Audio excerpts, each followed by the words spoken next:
I used to really have problems with handsome people, like Friends, you know, it would bother me so much. I watched Friends and then I said, fuck, these are the funniest, super handsome people ever. I'll give that to them, you know what I mean? Who are your guys? It's probably harder if you're so fucking handsome. I think I heard Matthew Perry once in an interview, I think he basically said he invented sarcasm. I think he said that. Norm was on Saturday Night Live. Norm tells the best fucking stories about some of those celebrities that went through there. And Matthew Perry had an assistant and said, you know, he said to Norm, Matt wants to do a sketch that he wants you to be in where he talks like he does on Friends. He calls it Matt speak. And Norm said, what are you talking about? He goes, well, you know, he invented a way of talking, the way he talks on Friends, Matt speak. And he showed him a clip and Norm said, are you talking about sarcasm? Matthew Perry called sarcasm. He renamed it Matt speak. Hilarious. And Norm goes, you're talking about sarcasm? What about the black odd couple, Gil? They should have just said to him, oh, that was really good. I think somebody, one of the younger writers said, I think Matthew Perry's a genius. And I think that's what it was. And Norm said, is he good at math or something?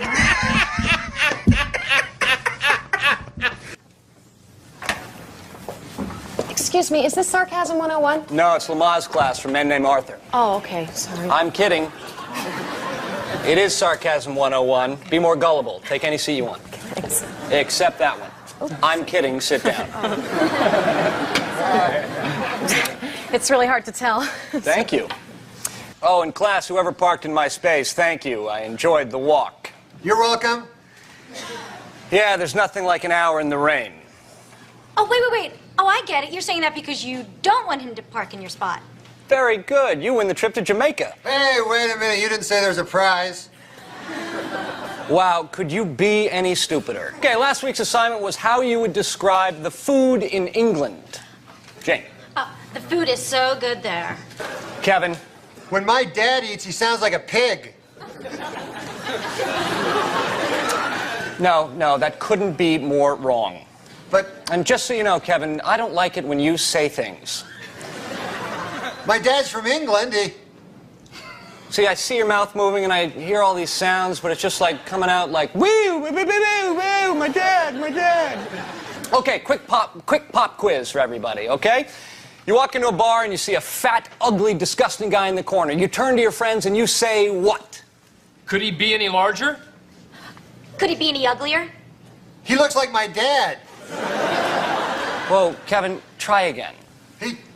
He looks a great deal like my dad.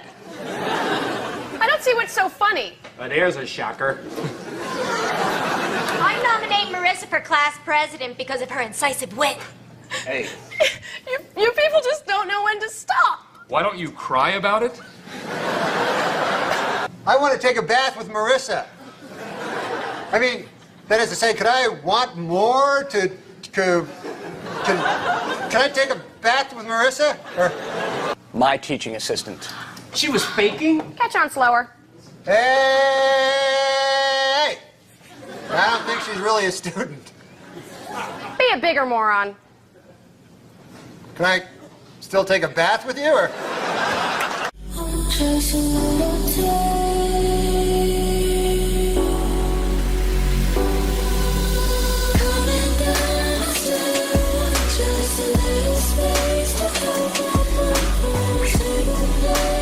Another Norm joke, but he sort of, again, that area pisses him off as much as it does us. He was at an SNL after party. This, to me, was put perfectly. I'm not going to say the comic's name because, you know, I don't have permission from Norm. But anyway, Harvey Weinstein was holding court. He was talking about, he had seen that scene of alternative comedy, and he had seen somebody that everybody, you know, was kind of, at that moment, was the king of that. That's all. And, you know, Harvey Weinstein, I've been in, but like seen him at work. He's a very like obnoxious, like he just yells shit out that he, you know, he thinks is brilliant, like Stephen Wright jokes or something. Right.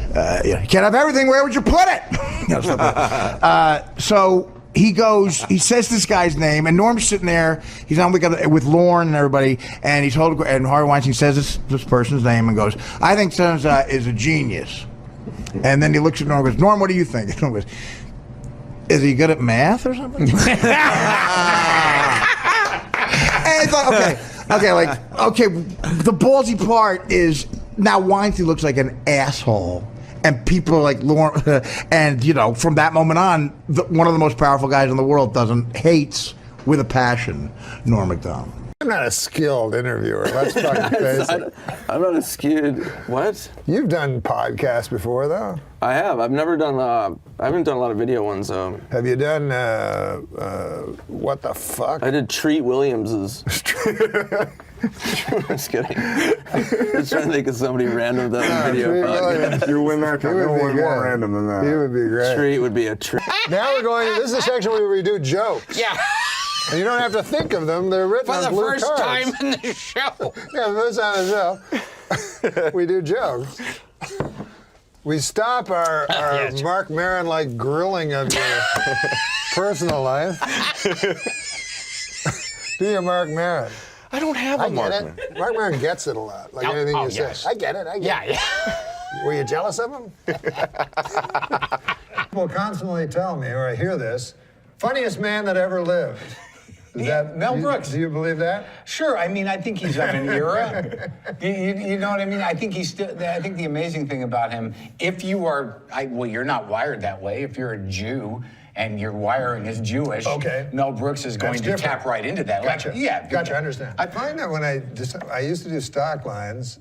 And then I was always sad because it would do better than the rest of my act. People just love it because But that's why it's a stock line. Yeah, because the timing's built in. Oh, there was a dude. I don't know if I want to mention his name. Yeah, what is it? The doorman at the store. There's a lot of stories there. This guy told me 2 of them were sucking each other off in the fucking parking lot. Is that true? I mean, yeah, it's true. Really? The door that was different when I was there. I wasn't surprised at all. Because they were those kind of guys? Yeah, they drink a lot and they're wild. I like those kind of guys. Are you talking about gay people? Yeah. I was... What? I mean, who else is going to be sucking each other? I know. Why do you call them those kind of guys? Why don't you just say, are they gay? Are they gay? Why? You sound like a guy from Mad Men or something. No, I'm not. Those kind of fellers? No, that was not the tone I had.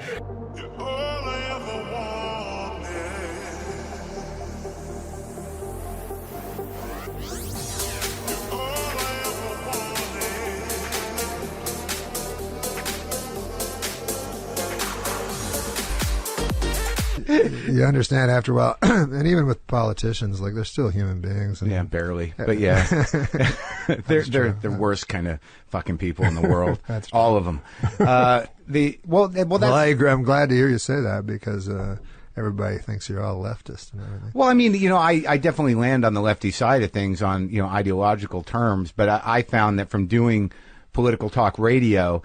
Just, being, carrying water for any of them, you just got to realize the quality of people you're dealing with. You're dealing with fucking corporate whores who are operated by business interests. So, really it's going to come down to, however you view politics, the question is, do you give a shit about poor people?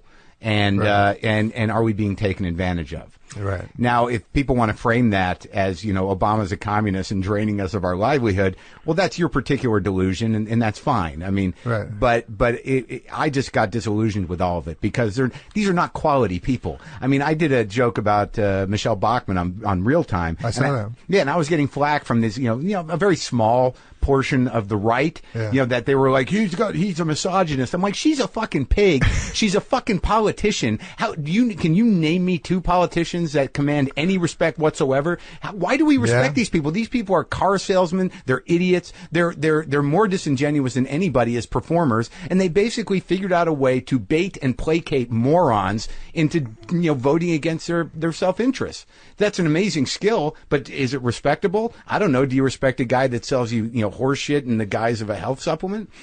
I agree with you. I mean, I think politicians are terrible. I mean, people attack evangelists, but at least evangelists offer something. Right. Well, they after the immediate relief of someone's pain and aggravation with another line of bullshit. But nonetheless, I mean, they're pretty evil too. Well, I mean, with politics, it's like. Yeah, I don't like to get into it that much anymore. Yeah, let's not get into this shit, man. Okay, buddy. Because it's getting. I can see people not laughing now. No, I mean, but laughter. But I know that you've gotten into a little bit of flack around it. But you're flack around what? Around politics. What do you mean? Well, just that, you've said things that people have reacted to, but you're not like a political comic. I'm not political. I've only said things on purpose to provoke people. Right. Once in a while. You like doing that, though. Once in a while. Yeah. But I've never. But I've never. Because I don't know enough. And because I don't respect political humor when it's nothing but gossip. Yeah, and mostly comics and people like us, people who are obviously First Amendment warriors to a certain degree. We like living the way we want to live. So it's really just going to come down to money. It's like, how do I keep my money? I mean, that's the biggest political question that most righties ask themselves. It's like, I'd like to keep as much of my money as possible. And if that's in a minority opinion, how do we get this majority of poor people to get me to keep my money and believe that they're doing the right thing?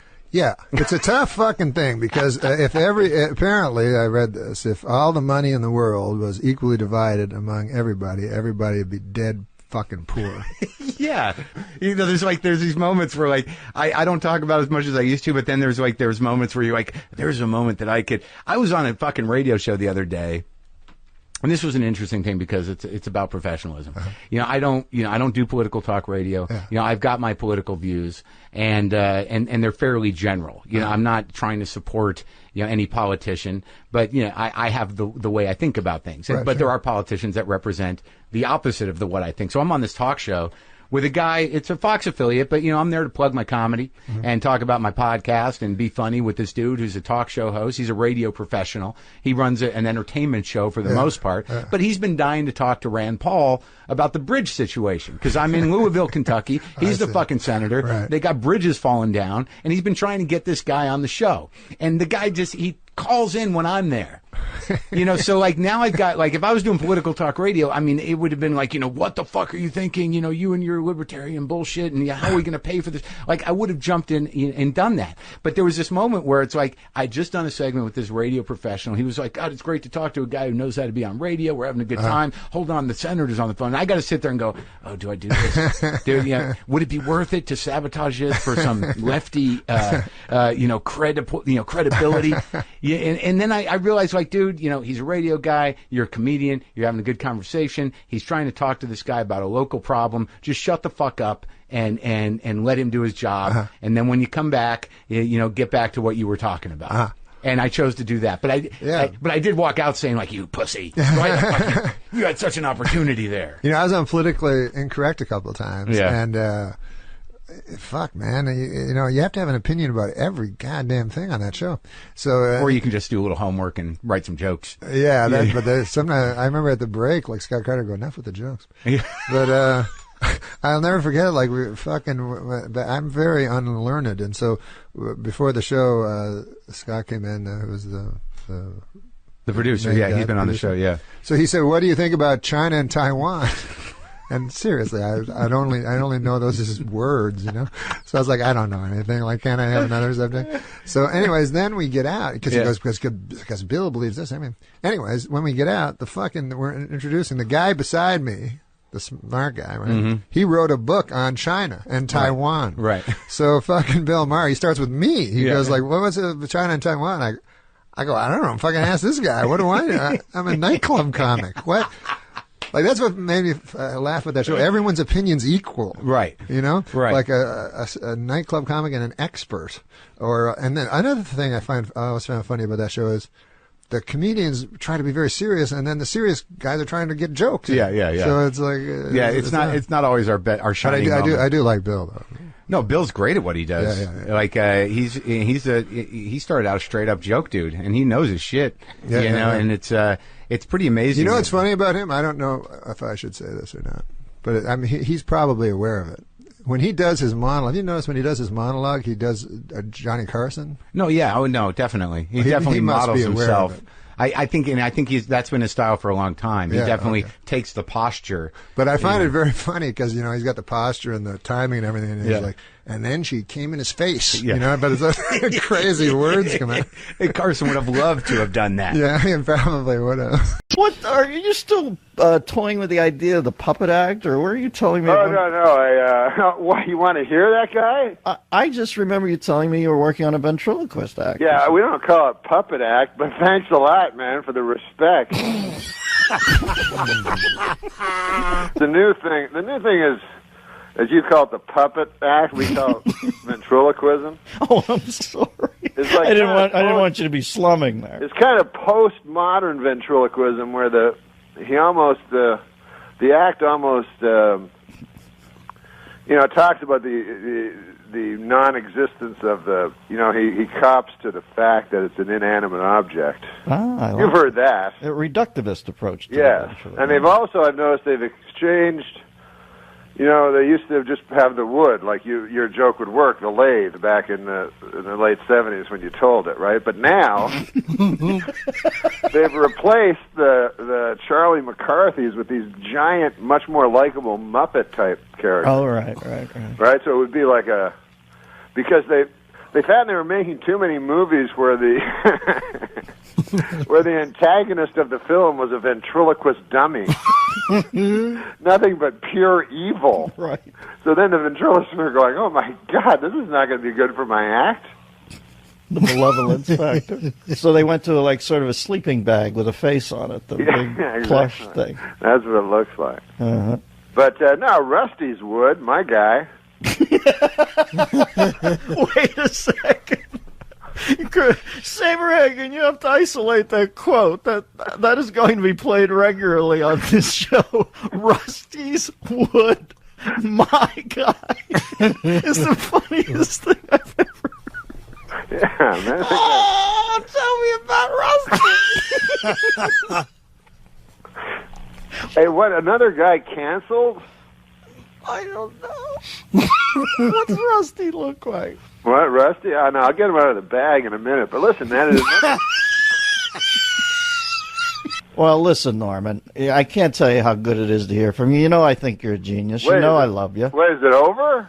Well, I haven't played a commercial yet this hour. No, but are we going to do another bit after the commercial? Can you stay? Hold on, man. Let me ask Rusty. We'll be right back with the guys on the Dennis Miller Show. Starring, is his name Sandy? Rusty. How many puppets do you have? I got 3. 3 in the bag? Yeah, I got them cheaper because there were 3. But these are not cheap. I paid a pretty penny for them. Mm-hmm. Like one of them worked with Paul Winchell. This guy was a fortune. And then he's one guy, Rusty's the main guy, and plus I got a book. To do it, Hold on a sec. What the? That's just Gervitz phoning. He's phoning to ask me if I'm on with you guys. Should I take it? Well, Gervit's checking up on you. We're all somebody's puppet, Norm. That's our plight in life. Wait, why do you keep saying puppet? Jeez, man. I don't know. Well, these personas that you have. Anyway, now to me, what's the Winchell? They're as real as anything real, like a person. Well, how I don't. I have 3. One's Rusty. He's my, as it says in the book, he's my main man. And he's just like an everyman, this guy will say anything. And then there's one puppet that's no good at all. That's he's an old guy and he's cranky about everything, right? But also he doesn't believe the Holocaust happened. He's like the worst puppet character ever. Like I never want to talk to him. I never use him because it always comes back to that. It's not Steve in Vermont. The puppet isn't Steve in Vermont. No, he's the worst, man. The guy's just, first of all, he's playing wrong. He's not like an evil guy, just ignorant. Like old mental D. But anyway, then the third one's Richard Nixon. Actually, you can talk to any of them. I don't care. I know. I'm not talking to old man Jenkins. I am not a puppet. Thank you, Norm. Norm, the last time I talked to you, you were working with a puppet. Does that still hold true? Why? They're not called puppets, man. Oh, I'm sorry. What are they? Ventriloquist dummies. And even that is a little apathetic. But what would you what would you imagine they'd like to be called in a perfect Well, world? I call them my friends. Yes, of course. My friends in the bag. Christian wanted me to do this, but I don't know where that bag is. What were some of the puppets? Who was your Rat Pack in there? I had my regular guy, Brad. He's just my buddy, you know.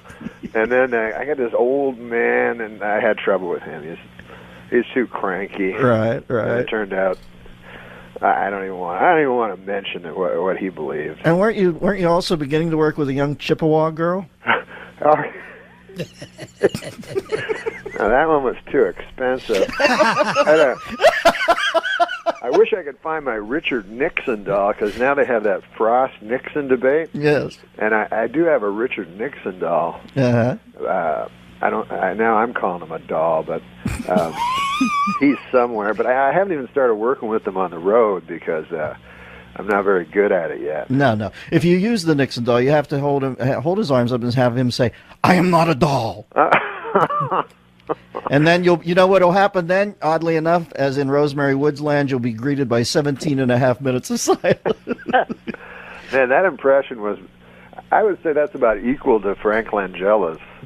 I thought it was pretty good. No, I'm serious. Thank you. Frank Langella sucks.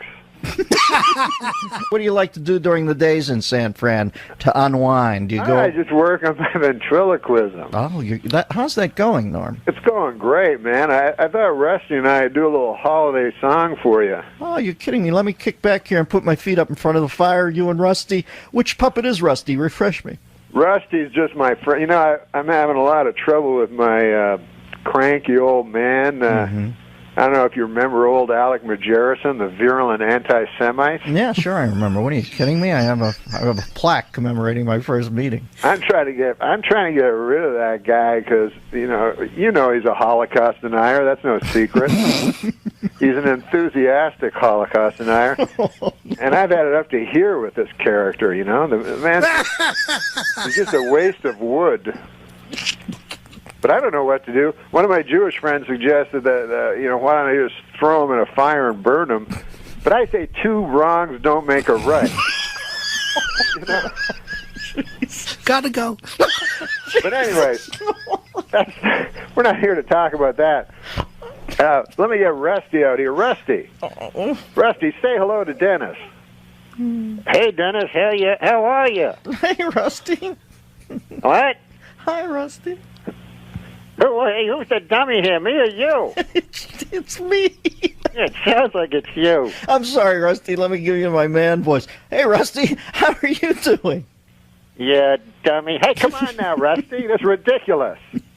Calling Dennis Miller a dummy on his own radio program. Now, can I jump in here for a second and tell you, here's how crazy Norm is. I'm sitting here believing that he actually has a puppet. Like, it's not enough for him to fake the puppet act on the radio and over the phone. You did pull out a puppet and have it on your arm right now, don't you? Of course I have my pal Rusty here. Yeah. What do you boys have planned for us today, Rusty, Norm? We're going to do a song, according to this dummy. Would you stop calling me that? You're the dummy. Now listen, we're going to do a song, a beautiful song. Why? By the way, Rusty, what are you doing for Christmas? Are you going to see your family? Oh, sure. In my family tree, it's an actual tree. Okay, now that's just ridiculous. You're actually overlapping dialogue here, Norm. You're not even putting a second between you and the puppet's voice. Now, Rusty, are you ready to sing that song with me? Sure. There you go. Okay, I'll start. Here we go. Rudolph the red-nosed reindeer had a very shiny nose. And if you ever saw him, you would say that he was a drunk. Hey, come on! Well, that's ridiculous. What the? Come on now, don't ruin this. This is a classic. I'm sorry. All right, now let's continue. Then one foggy Christmas Eve, Santa came to town. Rudolph, with your nose so bright, have you been drinking some bathtub gin? What? Okay, now that's enough. That's way beyond the pale. Stop it, Rusty. Stop. I wish you'd kick the bucket. Stop Like what? Kick the bucket. What are you talking about? You said tail. Bucket. It's a synonym. Okay, all right. Yeah, that's right. Okay, now that's ridiculous. You're the dummy. Okay. Stop. I'm sorry, Dennis. This is going nowhere. This is ridiculous. I apologize for Rusty. Oh, Jesus, it's so crazy. It's gotten so crazy over the years. I can't go on with this. This is just an abuse to the whole idea. All right. Now, what separates Rusty's old man voice from the old Holocaust denier's voice? Give me that voice. You don't want to hear from him, do you? Well, I know Rusty's just wetted the palate for a little more puppetry. I swore I'd never use this guy. It's like the Stones doing "Sympathy for the Devil" after Altamont. There we never go. thought Alec, I'd see you play that. Alec, how are you? Mm-hmm. I'm okay, I guess. Yeah, I suppose. What do you think of this Christmas? What do I think of it? I'm not going to celebrate no holiday where a bunch of bearded New Yorkers killed our savior. Hey, come on now. You're going back in the case. I'm sorry, Dennis. Oh, Lord. You didn't quite have control of the posse today, but I realize it's the holidays are amongst us, and that they're a little petulant this time of year. I can never keep these guys under control. Norman, do you still have are you still doing the Holocaust denier puppet? Is he still with you? It turned out he's wildly unsuccessful.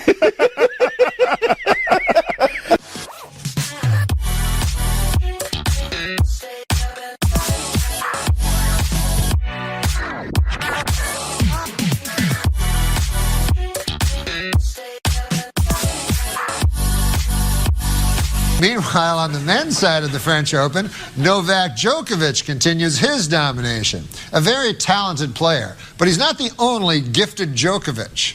Please say hello to my little buddy, Jokey Djokovic. Look at this guy. Say hello to the people, Jokey. Hello to the people, Jokey.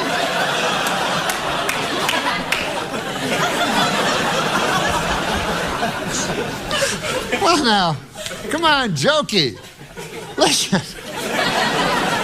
Your cousin Novak Djokovic, why, he's certainly doing well. How are you doing today?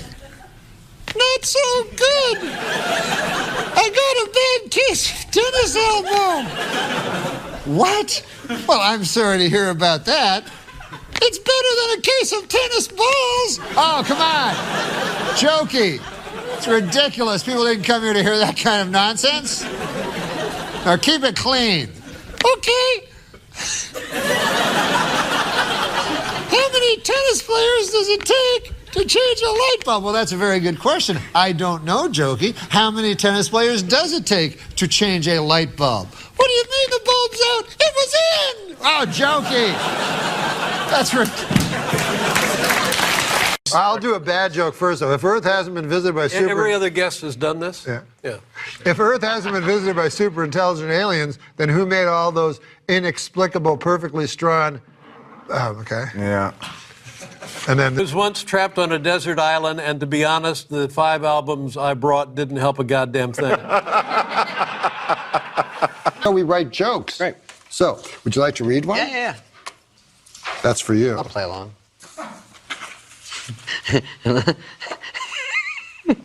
A little louder. This one, I don't know in this era. They announced there's going to be another Twilight movie, and the little girl inside of me is really excited. Well, John has a reputation for being a bit of a swinger. Did you know instead of an umbilical cord, John was born with a bungee cord?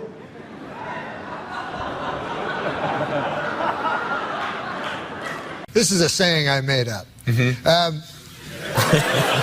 are a lot of ships that are very valuable, right? Like you probably think a golden ship was valuable. Right? This was already a terrible saying. It's made only of diamonds. I don't know if it would float. I don't know. But, you know, you would think that would be your most valuable ship. But you know what, sir? It is not. You know what your most valuable ship is? What is that? Friendship. And Cloris Leachman is here. Cloris?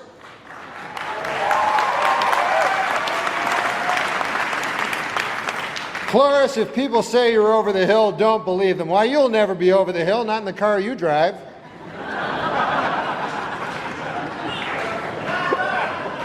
Started collecting owl pellets, and for anyone who doesn't know, when an owl eats a field mouse or a rodent, it eats it, digests all of the edible parts, and then regurgitates a pellet, which is like all the bones, all the undigestible matter. And I collect those and harvest the bones and then make magical creatures out of them.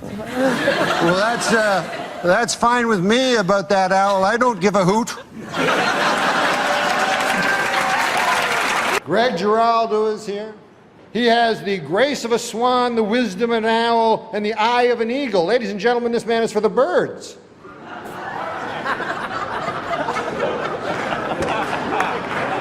Susie Essman, of course, is famous for being a vegetarian. Hey, she may be a vegetarian, but she's still full of baloney in my book. Hey,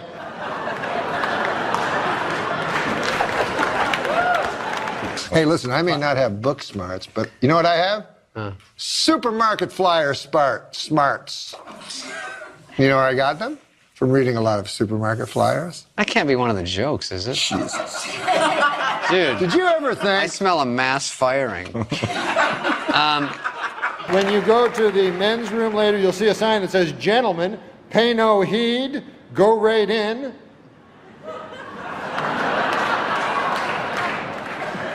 There's no room that says "scoundrel" on it. I made a bad business decision, Adam Egan. Started an online business. You know what I sold? Brick and mortar. That's pretty good. I like you gave it something, too. I gave a little bit. Is this going to go down as a test show? No. You better fucking air it. Listen, I ever think that I wanted to... Russian guy that works ass. Jesus Christ. Test show, test show. I'm being tricked. We have a lot of well-wishers here tonight, and a lot of them would like to throw you down one. A well. They want to murder you in a well.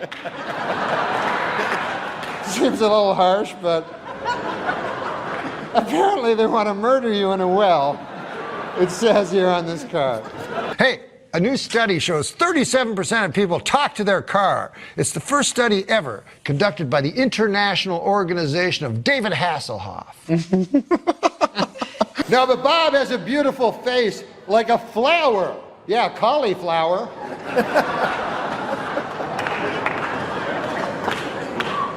No offense, but your face looks like a cauliflower. President of ESPN says he quit the network because he was being extorted over his cocaine use. Cocaine also explains fuck it. As you can see, he has wavy hair.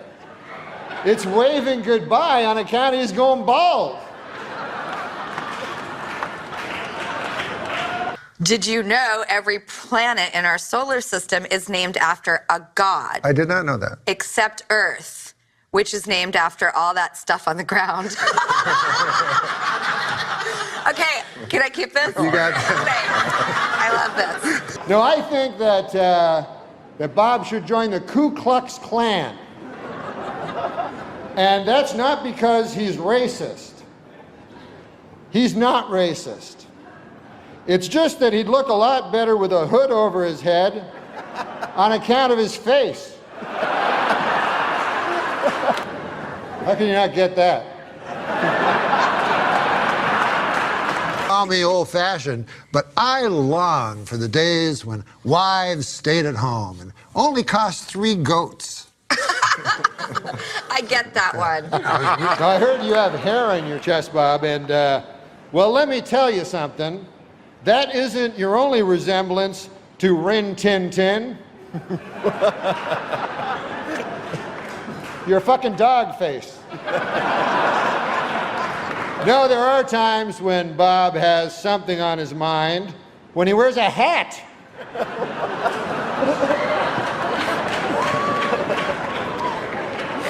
With no thoughts at all, just a hat. I don't want fancy things or fancy schmancy things. I don't even want fancy schmancy wancy things or fancy schmancy take a trip to Francie things. What I want is wasting your time and mine.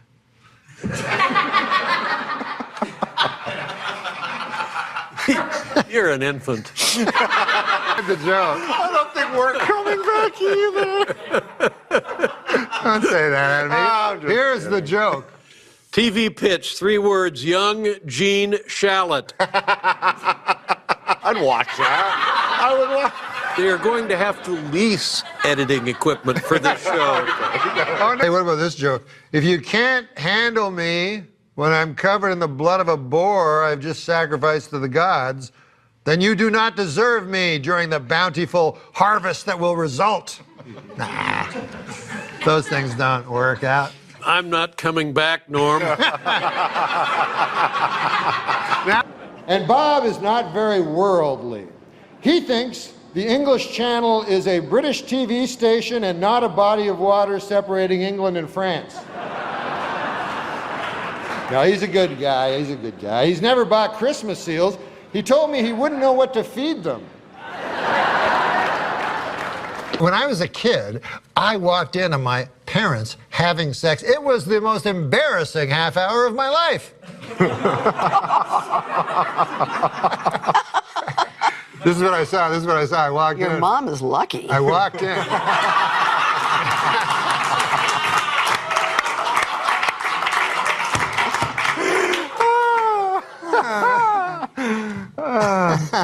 I take after my father.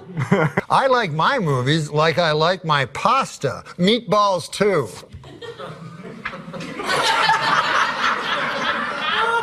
Okay, go. I can't stand stuck-up bodies of water. Is that right? It's like, get over yourself, Lake Superior.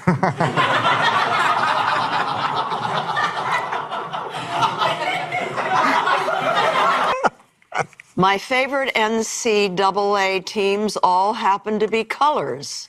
Auburn, Navy, Sienna, and hot bubblegum pink. Oh, they're very good, yes, they. Do you want to say it again? No. Oh, here's something interesting. You don't have to hold on to that. I'm just trying to believe that somebody actually wrote that as a joke. Jane, if you fight fire with fire, there's only one winner. America's powerful fire lobby. Who writes these? My palm reader told me that I have nice hands. Maybe the nicest hands she's ever seen. Also on Friday, I'm going to get hit by a train.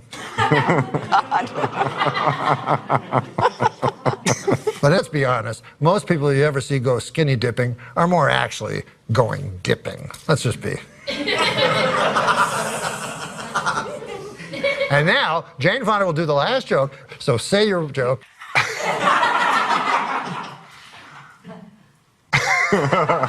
If I could add one president to Mount Rushmore, it would be James Polk, because I'm interested to know what he looked like. What did he look like? I took him to a ball game, and he came toting a double-barreled shotgun. You remember that?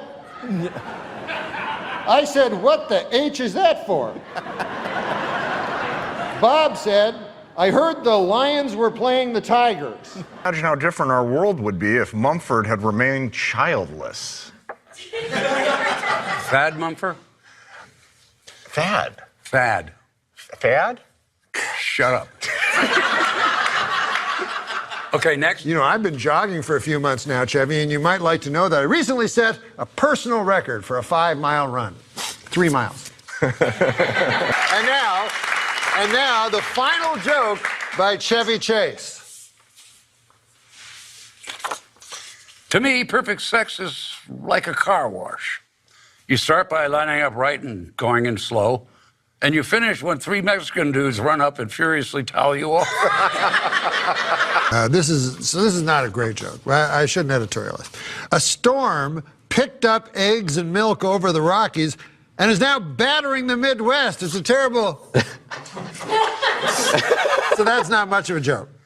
M. Night. Take everything you know about bread and throw it out the window. Okay? Did you do that? I did. Great. Now, let me tell you about a little invention I made. Bread.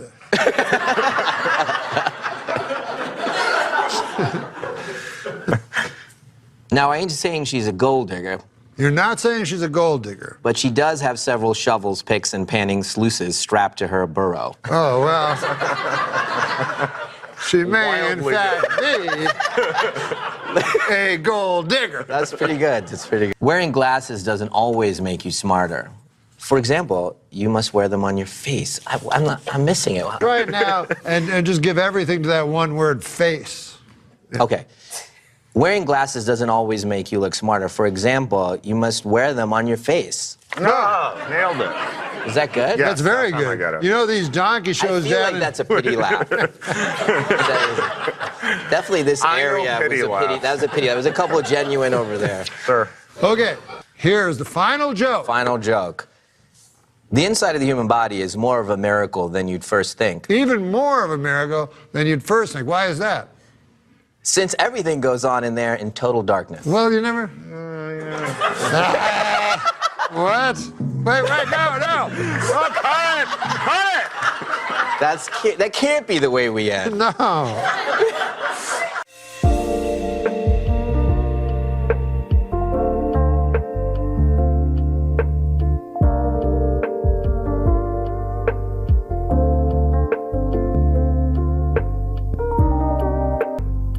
Authors are obsessed. This is what, going back to I don't know, Updike and Hemingway, male authors have been, anyways, male authors do tend to be obsessed with female bodies. Male authors obsessed with female bodies. Going on and on about webbed feet and soft insulated. I'm sorry, that's male otters. No.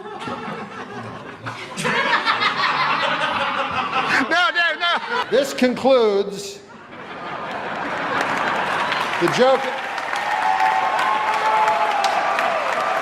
The Nicolas Cage stuff is very similar, where it's just nobody can really do what he does. I also love Nicolas Cage. Yeah. You said you could do Nicolas Cage. I cannot do Nicolas. I've heard that I heard my voice sometimes sounds like him, and I've been told I look like him sometimes, but no. That's how I got started. Was people with that one? People said when I was little they thought I was his son. I mean, I don't think they thought that. You do look like Nicolas Cage. A lot, They are you his son? Way more, yeah. That's your Nicolas Cage. I don't have a Nicolas Cage. I think you do. No, I don't have a Nicolas Cage. You told me that a Nicolas Cage that made Simon Helberg sound like shit. No, he did. My Nicolas Cage sounds a lot like your fucking Christopher Walken. Whatever. I don't do a very good Christopher. You don't need to do a good one to do. But I am Christopher Walken. Jesus Christ. You never heard of Christopher Walken? I like that. I never heard it before either. I just assumed everyone could do it. Everyone does it. So I tried. How do we get him to do Nicolas Cage? I feel embarrassing. It's hard, I know.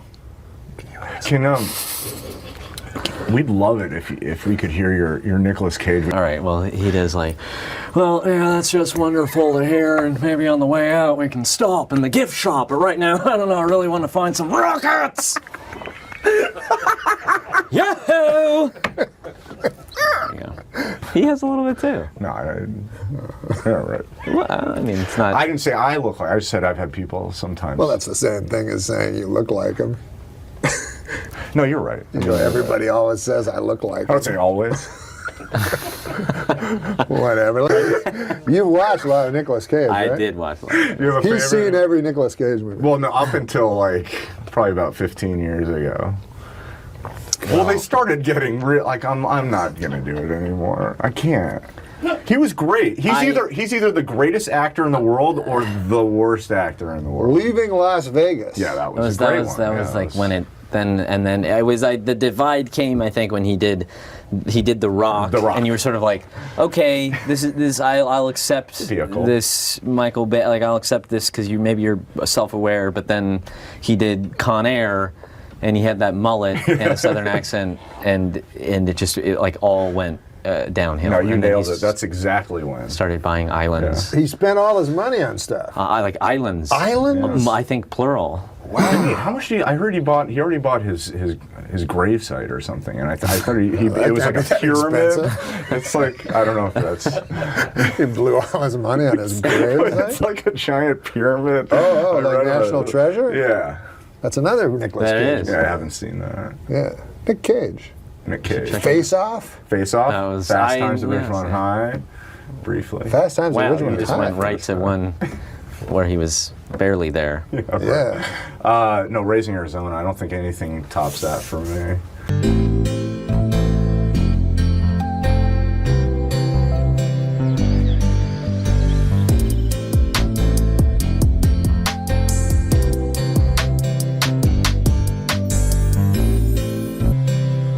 You have to put it in the right file, according to alphabetical order. A, B, C, D, E, F, G, H, I, J, K, L, M, N, O, P, Q, R, S, T, U, V, W, X, Y, Z.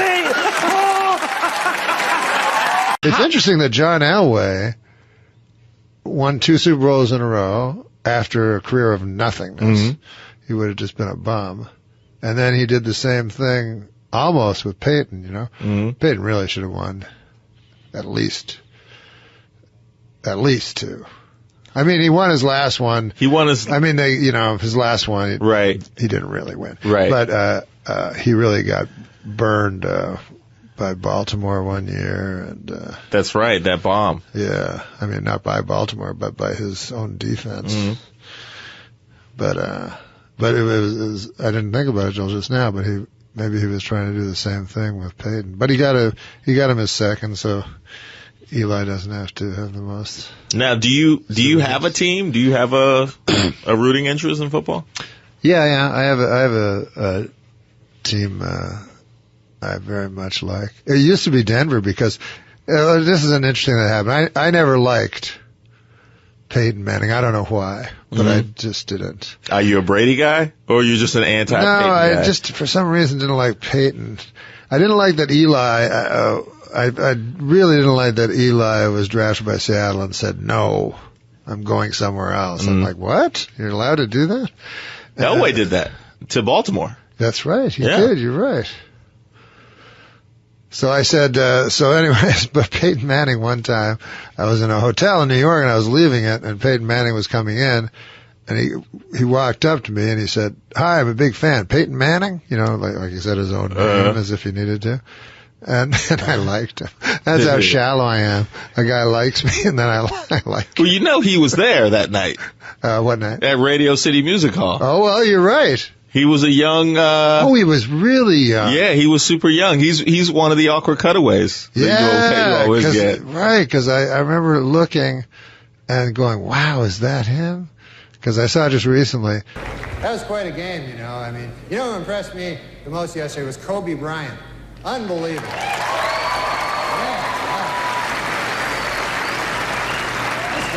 This guy's amazing. 19 years old, the youngest starter ever in the All-Star game, and he played so well that today he was named spokesman for NBC's new public service campaign called Screw It, Who Needs College? I need your love. You free my mind. I need your love. Yeah, you free my mind. Do you worry when you're in the audience at the ESPYs that somebody's going to make fun of you? Absolutely. But I think athletes, for the most part, have pretty thick skin. I think so, too, And but I think it's different, Jimmy. If I make fun of an athlete, at least I've kind of been there. When they get made fun of by, like, a unathletic comedian, it's kind of different. Right. Like I'm trying to think of some examples, but but like someone Norm MacDonald. Yeah, right. Like a Norm MacDonald, for instance. Not you. I was not talking about you. Are you all right? What happened? Well, you're all right, sir. Now, everything's going to be fine. I saw a white light and I felt this inner peace. Huh? I thought I was going to heaven. But then that guy from that horrible movie Rhinestone showed up. What? It's Frank Stallone. He's trying to help us. Don't move. There's an ambulance coming, please. Thank you so much. You're very kind. Oh, it's okay. He's not that kind. Did you see Cobra? That movie actually got very screwed up in the editing. What's wrong? I just remembered staying alive. Oh, hey, come on. Look, you'll be fine. You're just a little shaken up, okay? Great. I don't know which is worse, being in this accident or being helped by the star of Judge Dredd. Listen, he's trying to be nice. Yeah, okay, fine. How are you doing, madam? My arm hurts. Oh, really? Can you move your fingers? Oh, God, Paradise Alley sucks. I'm sorry. I didn't mean to say that. No, don't be sorry. The guy stole 2 hours of your life. Oh, come on. That's enough. I'm trying to help you. Let me ask you something. What were you thinking when you made Over the Top? What? Over the Top? I mean, you had to arm wrestle the guy for the custody of your son, for God's sake. Let's save your energy. I mean, did you actually get that script and go around telling people, hey, this is a good one? Oh, come on, just drop it, please. No, you're right, It was an excellent movie, now that I think about it. After all, it does combine the emotional drama of a custody child hearing with arm wrestling. That's enough! Shut up! Stop! Hey, what the hell are you doing? You're punching car accident victims. No, you don't understand. He was bad-mouthing my films. The man is injured and he happens to think Tango and Cash is jackass, so you hit him? He didn't mention Tango and Cash, okay? Please, somebody just help my husband. I think this guy's dying. All right, everyone clear. I'm losing him. Stop, or my mom will shoot Suck. So, on Weekend Update, when you anchored, Frank Stallone was often a punchline. Did he know it was coming, or did you ever talk to him afterwards? But I talked to his brother, Sylvester Stallone, who hosted the show, and he was like, what the fuck with Frank? So I said, it's a complete non sequitur. It's ridiculous, And so he told me, he says, the thing with Frank is, after Rocky, he decided to become a boxer. So, he'd go in the ring with it. It'd say like the Italian stallion's brother. He goes, every boxer in Philadelphia just beat the shit out of him. He goes, you've never been right since, and I feel guilty about it. He says, if you could just lay off him for a while. And I was like, no, so I never did another job. You say I don't listen. I tell you I try. And we both got our own problems. But I still try. According to the EPA, it will cost an estimated $295 million to clean up toxic waste at the former Lockheed Martin military aircraft plant in California. The cause of the toxic waste? You guessed it, Frank Stallone. In Princess Anne, Maryland, state health officials have discovered what caused the mysterious death of 200,000 fish at a Somerset County fish farm. The culprit? You guessed it, Frank Stallone.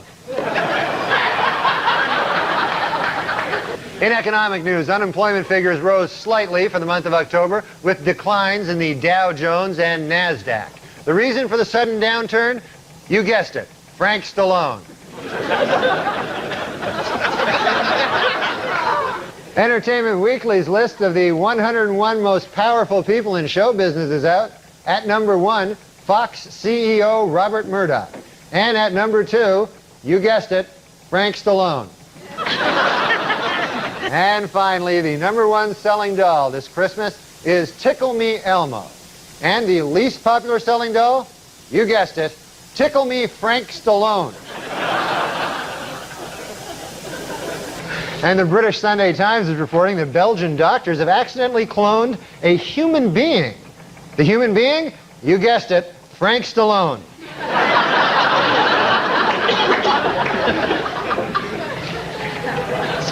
Recent photos sent from the Galileo space probe orbiting Jupiter's moon Europa suggests that it meets the conditions necessary to support a primitive life form. Just what kind of life form? You guessed it, Frank Stallone. And finally, the votes are in. And Entertainment Weekly has chosen its funniest man alive. And who is the funniest man alive? You guessed it, Frank Stallone. Congratulations, Frank Stallone. We got problems in this country, you know?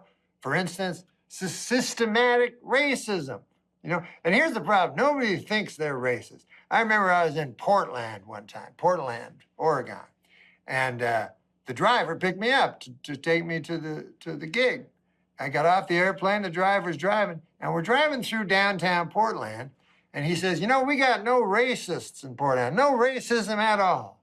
And I looked around, everyone was white, you know? So I said to the guy, I said, well, it's pretty easy not to be racist when everybody's white. And then the guy says to me, he goes, we got our share. I'm like, good Lord, we got our share. That's not right. Why are all, not all, but a lot of drivers, for some reason, like taxi drivers and something, turned out to be racists, you know? That's what I hear a lot, because I don't drive. So I'll get in a cab, and the guy will go, you know what's wrong with this country, don't you? And I go, I got an idea. So what is it? They go, Senator, you ever have it when the guy says, and you don't even know which race it is? Like I had a guy once, he goes, no, there's a problem in this country, huh? I go, tell me. And he goes, too many goddamn scuttleheads. I was like, huh? So I looked it up in the dictionary and Wikipedia, everywhere. I found scuttle, and I found head, and I tried to put them together. I couldn't understand it. I've asked people of every race, and no one has ever heard of the term scuttlehead. And by the way, I would be fine if we just blamed all our problems on the scuttleheads. You know what I mean? Just make them the scapegoats. Why not?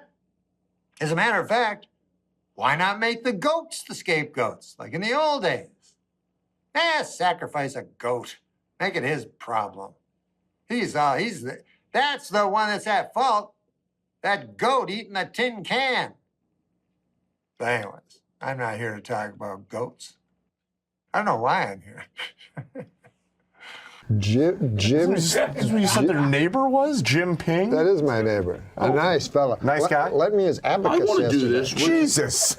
Oh, come on. That's not a Chinese guy. I wasn't saying it was. That was kind of What are racist. you, Mickey Rooney?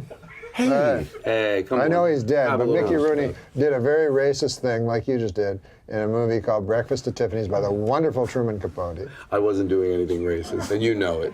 But go ahead. Do you have any other color jokes? I mean, he's just blue and yellow. Did you just say, do we have any other colored jokes? I knew you were going to say that. Fucking Jimmy the Greek over here. I don't want to... Jimmy the Greek.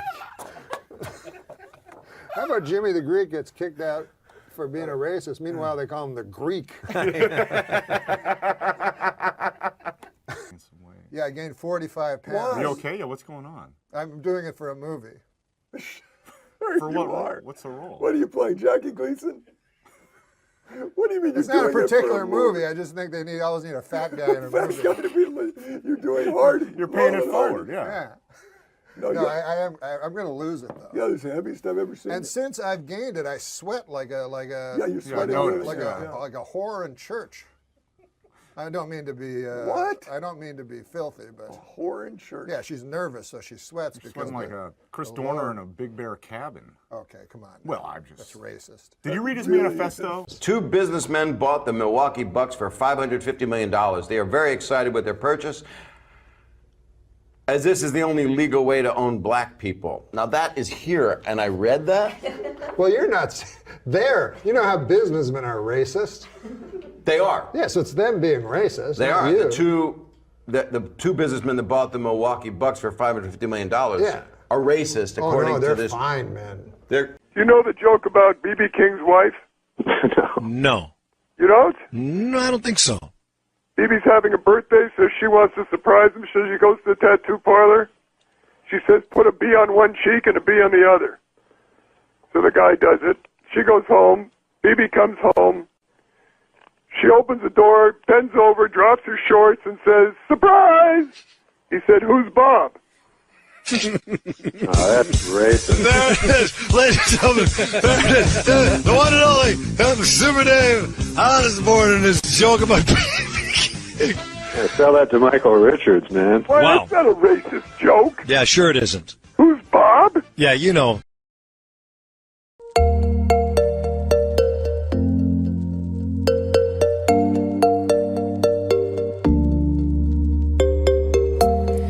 Laying in the morning shade. What do you think about this dog, the bounty hunter? Have you been following that at all, Norm? Oh, that guy, I mean, to me that sounds racist.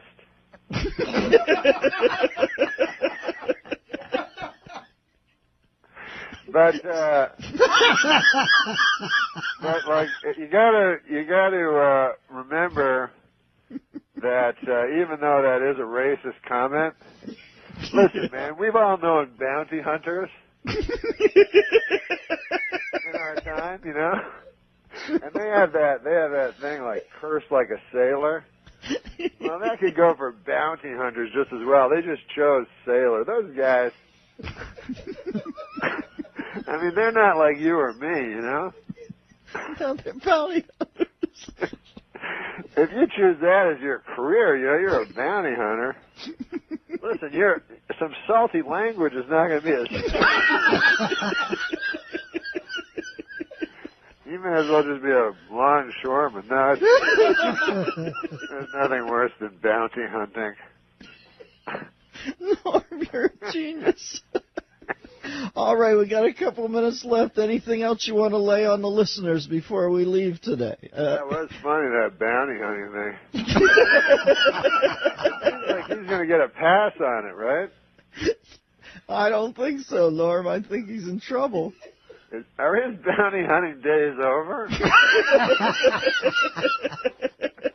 Where's he go from that? We can't keep you on. I'm sorry, but, you know, you have to...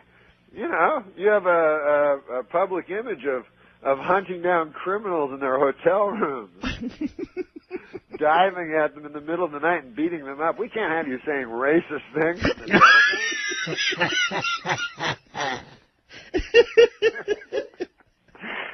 I don't know. All right, Norm, I'm going to put some oxygen on my face here and recover. You're going to be on every Friday now? Yeah, that'll be fun, right? Oh, are you kidding me? I'll be like your Pete Barbuti. Barbuti. No, stop. Chuck Mangione references you're far behind. Yeah. Thank you, Storm and Norman. We'll talk at you down the road. This week, Norm MacDonald. Can I try an Adam Carolla impression? Yes. Yes. Let me try. Do whatever you want. I don't know if I can do it, but give me a subject that I can rant about. With the stars. People that recycle or people that smoke cigars. Let me tell you something about. Is that what you said? What is it? He's almost like Andy Rooney. Yeah. Let me tell you something first of all about people that recycle. If you're 21 and you're still thinking you should be recycling, maybe it's time for a different sort of, right? Well, he'll have an opinion on the weirdest things, like crushed ice or the cubed ice. Yeah. Go ahead, Adam. The what? The crushed ice or the cubed ice? Yeah. Well, the crushed ice guy is always the guy that's hanging around the island and the... Like, how could someone... He wants the crushed ice. Right. He'll all of a sudden have 30 minutes on crushed ice. It's something about it angers him. I'm not even making fun of him for it. The square ice is more like you get a tumbler, you put your ice in, and you're drinking. And the crushed ice? So, that's it's almost like Andy Rooney. Is like it's almost like Andy Rooney improv. Crushed ice. And by the way, I don't know if you've seen Andy Rooney lately, but that guy with those kind of eyebrows should not be giving advice to anybody. I mean, every Sunday we go through this. It's like if I agree. I like my favorite thing about Andy Rooney is he uses way too many examples. So give me an example. Can you give us he's like, Yes. There's a lot of cotton now. Oh, and medication. Here's a bottle of an antipsychotic I take, mostly cotton. Here's another bottle of pills, something called Aleve. Let's open it up here. Mostly cotton. About 13 pills. Most people here would stop, but Andy, keep going. Keep going. You have to commit. Come on. Here's something called Tylenol. Another one called Advil. I got 35 of them. Here's the cotton. Here's the pills. You know. I can let him keep going. If he can keep thinking of things. One time he goes, we always use hand dryers in the bathroom, and then the highest production value is the clips they use in the few minutes with Andy Rooney. So he goes, we all use hand dryers. Cuts to like a video of a guy's hand under a dryer. Yes. Necessary? That's the I guys. don't think so. The guy's on B-roll.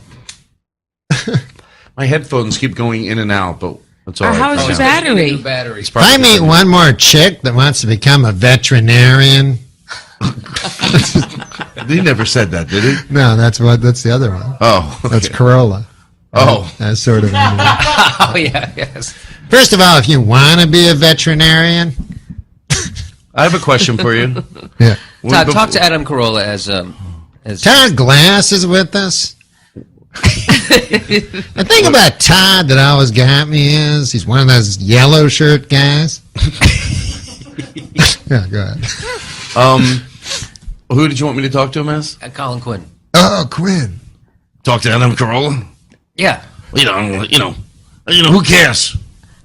Colin Crushed Quinn. ice. Killed ice. I gotta listen to Adam Carolla now. He's gonna go off for an hour and a half.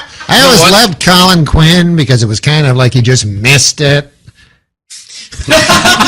Missed what? He was really big, but kind of at the wrong time. Oh, this is Adam Carolla. Yeah, oh, okay. I'm very confused right now. No, Norm's a good guy. Adam Carolla. Oh, Jesus. I'm very lost right now. I'm not going to lie. It's okay. You know what? Just shut up. No, we get confused all the time. We did Death. Once you do Death on Family Guy, it's like everybody knows you as Death. You can be anything. You could build your life as like a heart surgeon, work on that for a while. Oh my God! I just put that. Didn't Adam Carolla take over for you as Death on Family Guy? Yeah, Norm did it first, and then think of it doing. That's right. I just realized that on Family Guy. It was 2 weeks ago. I was like, oh my God, that's Norm. Is that? If my questions are stupid, you just you give me a little forgivance here. Is that fun to do? I knew it was gonna be bad. Shut up! Everybody, shut up! Come on! No one was asking any good questions. Oh man! It's wait a minute. Let me try. It's a Mary. Come on, that's not fair. I said I practiced it. Are you dating? That was dating anyone? How's that going? It's the Mary Hart. Good question. It's the Mary Hart special. But I really wanted to know because that's my favorite show. I love Family Guy. I'm tired of people telling me I shouldn't like it. Wow. But who tells you that? Some people they go, which episodes you watching? The first ones, yeah, they're good. But then the people that love it, yeah. Okay. So is it fun?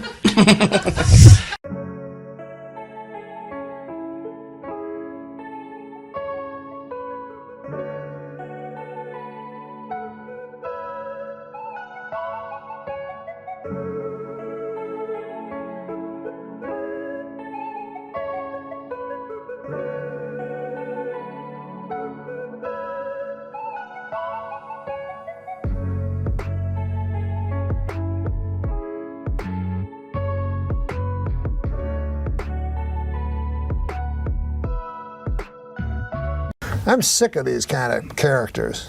I think we should kill Hitler. Me and you go suicide, kill him. Right. It's like died 50 years ago, probably. Did he? I didn't even know he was sick. But I did want to bring up Norm MacDonald first, if you don't mind, and your thoughts on somebody who I'm sure you've known for quite some time. Well, I didn't know he was sick at all. It's sad. And one of the guys who loved him and always had him on the show, is a huge fan, is Jay Leno. And Jay's with us. Jay, how are you, sir? Good. I mean... Horrible. I didn't even know he was sick. Were you aware of that? Sudden. No, I didn't know he was sick. He kept it all inside. Yeah. And, he was a private person. And I had a really tough reaction to this one. I didn't have no idea he was even sick. This guy is my favorite stand-up, and I was shocked. I didn't know he was even sick. For obvious reasons, we lost Norm MacDonald this week, which was just, I had no idea that he was even sick. Did you know he was sick? No. Absolutely stunned. Had no idea that Norm had not only been very ill, but been very ill for a very long time. None of us had any idea. I'm used to say goodbye, nothing new to me. Baby, I'm trying to survive, and I know that you believe in a world with happy endings. So tired of pretending that. Joke after his death, it'd be something along the lines of, I was relieved to find out that I died of cancer and not that O.J. Simpson killed me. Yep. I think it would be kind of like the epitome of an afterlife joke from Norm there. How is life? I know besides thinking of these news story things and stuff like that, you're having a good time. You able to relax over the summer, have a good time? Am I able to have a good time? My cat just had a heart attack. Are you serious? Yeah, he had a heart. You ever hear such a crazy thing? No, I didn't know they got things like that. Yeah, they get heart attacks. So I got it off Steve Corrin, this writer up at Sure, Saturday Night I know Live. him, yeah. Yeah, so he gives me his cat. Turns out it's some kind of a defective cat, So he's a nice cat and everything. I'm getting along with him. I come back to my apartment last week. The cat's like foaming at the mouth. He's shaking like this. He's foam coming out. So I didn't want to get near it. I thought maybe he'd, who knows? He was delirious. Maybe he'd think I'm a mouse. So I didn't want to get near him. So I phoned 911. I panicked. I phoned 911. Right. Which it turns out it's just for people. I didn't know that. Didn't know either. They got mad, man. They said they would have me arrested if I phoned back. Oh, okay. But anyways, I love this cat. It's a good cat. So I took him down. I got him in a cab, and I took him down to the hospital, the animal hospital. And the guy tells me my cat had a heart attack. He takes him away. He says, oh, yeah, he had cardiac arrest and stuff. And he started asking me questions about, he says, I said, what would cause that? He goes, diet, stress. Stress? Yeah. Well, he had a big promotion coming up. So, and then he let me visit the cat. He says, you can visit the cat, There's visiting hours. I go, all right. So you go in this room, and then they bring the cat in a cage. He's all drugged up. And then they put the cat, on a bed. And then the guy goes, okay, we'll be back in a half an hour. You have half an hour, So I'm with the cat, for half an hour. So after 5 minutes, I figured, I got a life to get back to. It's a cat. So we go out, and so afterwards he told me he had he said he could have an operation, which was like $4,000, which, I could buy 100 cats for that, But then I figured, what the hell would I do with 100 cats? Right. So you got the cat. You sprung for the operation. No, I didn't. Oh. No, there was another thing where he's on medication, and I have him on medication. I have this medication. And he said there was some good news and bad news. He said the bad news was the cat only has a 20% chance of survival, but he says the good news is it's just a cat.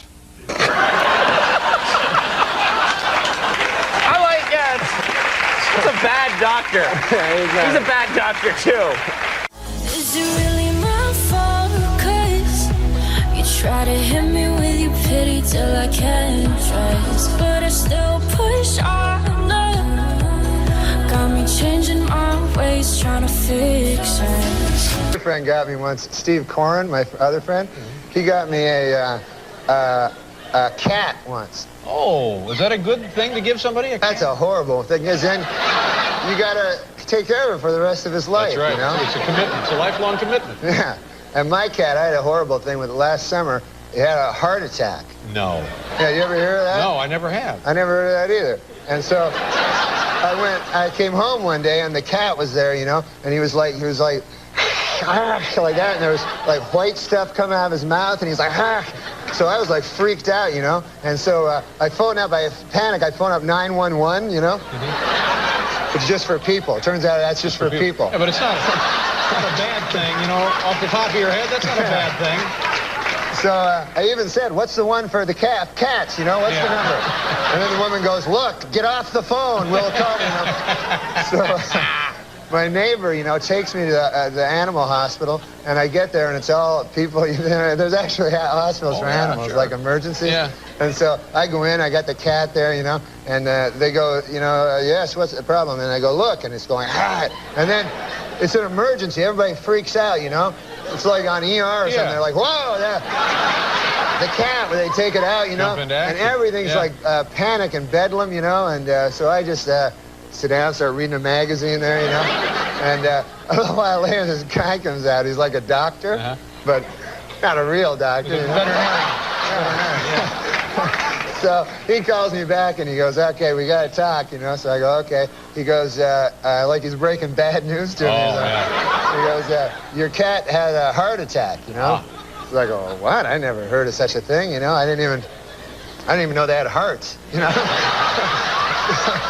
I go, that's a bad thing. So anyways, he goes, you can go and see him, you know, and you can go and visit your cat. That's nice. So he said, you only can have 20 minutes, you know, there's like a business. So they take you to this room, and it's like a big room, and there's your cat on a gurney, he's all drugged up, you know. And so then you're alone with your cat in the room. Well, that's a nice thing, don't you think? Well, after about a minute, you go, I got a life to get back to. Yeah. My cat. Oh, my. Norm MacDonald, ladies and gentlemen. Norm, good to see you here, buddy. Thanks, man. Happy New Year. According to an obscure 14th century law, British Army Captain James Hewitt could be hanged for having an affair with Princess Diana. The punishment for having sex with Princess Diana is death. The punishment for having sex with Princess Anne is having sex with Princess Anne. In other book news, Prince Charles released an autobiography in which he states that he never loved Princess Di and that his father pressured him to marry her. The book is entitled, Of Course O.J. Did It. I mean, come on. New York City doorman Lenny Ladenhoff nearly fell over from shock when Princess Diana confided to him that she was feeling horny and invited him to drop by her hotel suite Thursday evening. Way to go, Lenny! A blind man felt Princess Diana's face last week and said she is the prettiest woman I've ever seen. He then picked up a toilet plunger and said, "Thank you for this royal scepter. I shall treasure it always." And now a correction to a story we ran last week. Prince Charles is actually the one in the middle. So we apologize for that. Well, New Yorkers were asked in a recent survey what they thought of the new slicked-back hairdo Princess Di displayed on a recent trip to the city. 38% of New Yorkers approved, 45% disapproved, and 17% said, "You stopped me for this? Now I'm going to shoot you." Former British cavalry officer James Hewitt, who was Lady Diana's secret lover, says he will never, ever disclose the contents of more than 100 love letters that she sent to him. This, according to Hewitt's new book, I Banged a Princess.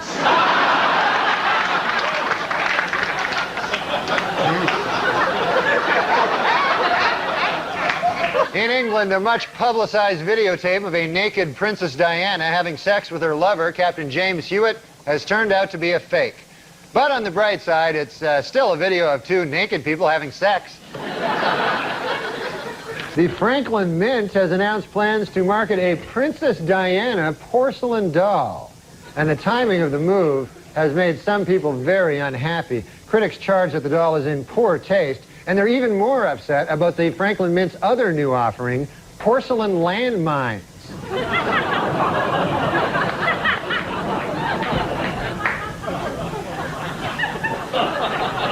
You can play with them together if you want. A Tampa businesswoman who bought several of Princess Diana's gowns as a collector is now putting them on display to raise money for charity. However, her method of display is being described by many as inappropriate.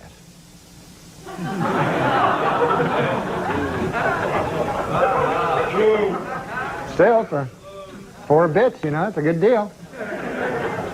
Well, a sad story from Britain this week. According to the Earl of Spencer, several intruders have recently broken into his family estate in search of souvenirs from Princess Diana's grave. But the Earl says he knows just how to protect the site: landmines.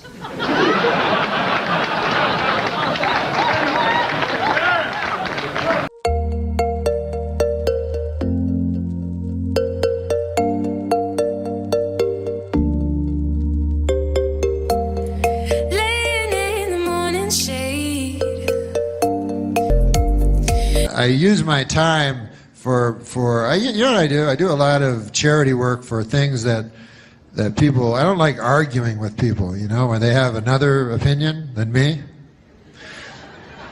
So what I do is I pick very popular opinions, and then I work for those people. Like, for instance, there was, you know the landmine big thing?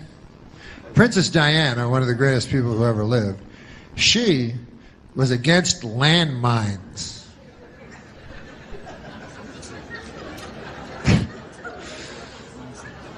So tragically, she died, you know, before her landmine crusade really got rolling, you know. And of course, it was a terrible tragedy and everything like that. And then she died, and hey, how about this? Remember when she died, and then Elton John wrote that song for her, but it was the same song that he wrote for Marilyn Monroe? That seems like kind of a jip.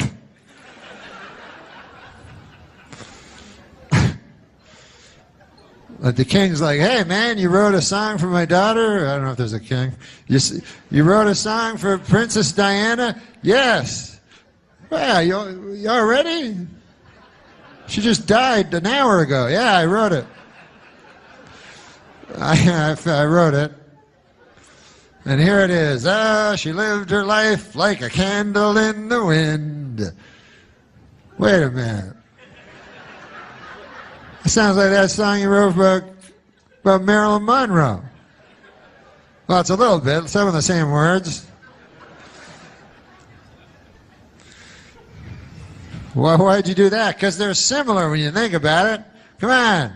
Marilyn Monroe, she was taking crazy drugs and promiscuous, running around. Man, you know, you never knew if she would live or die. She's just living her life crazy like a candle in the wind, you know.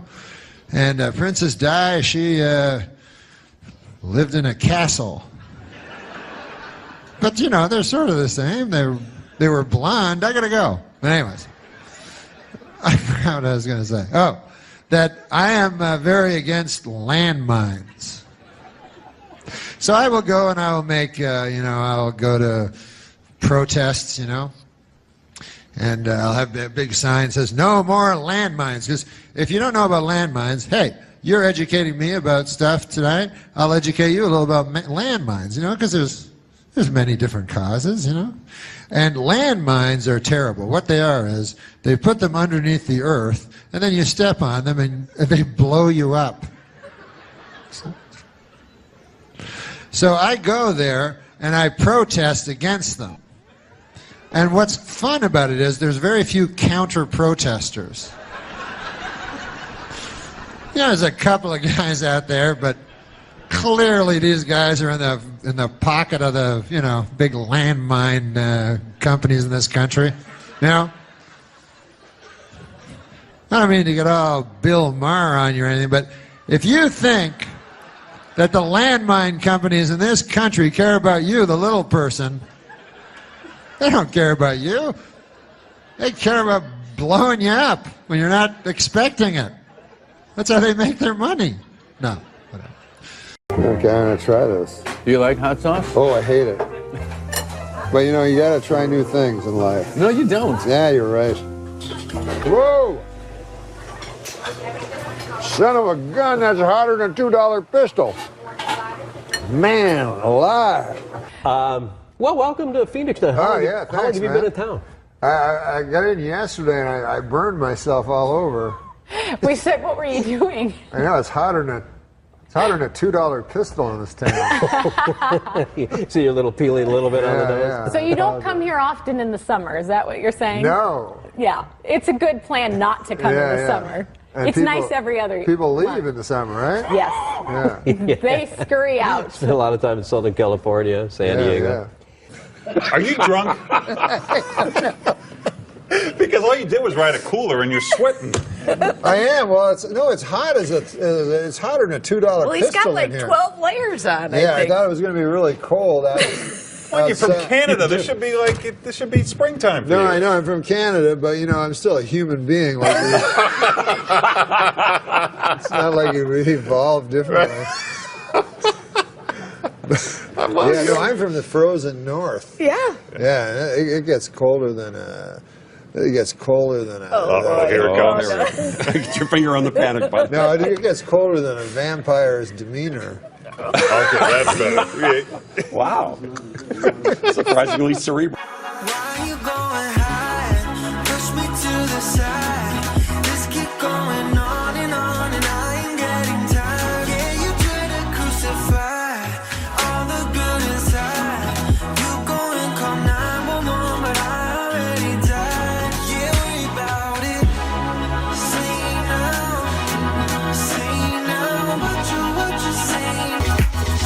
You said this is the coldest you've ever been. You're Canadian, so are you okay with this? I've been colder than this.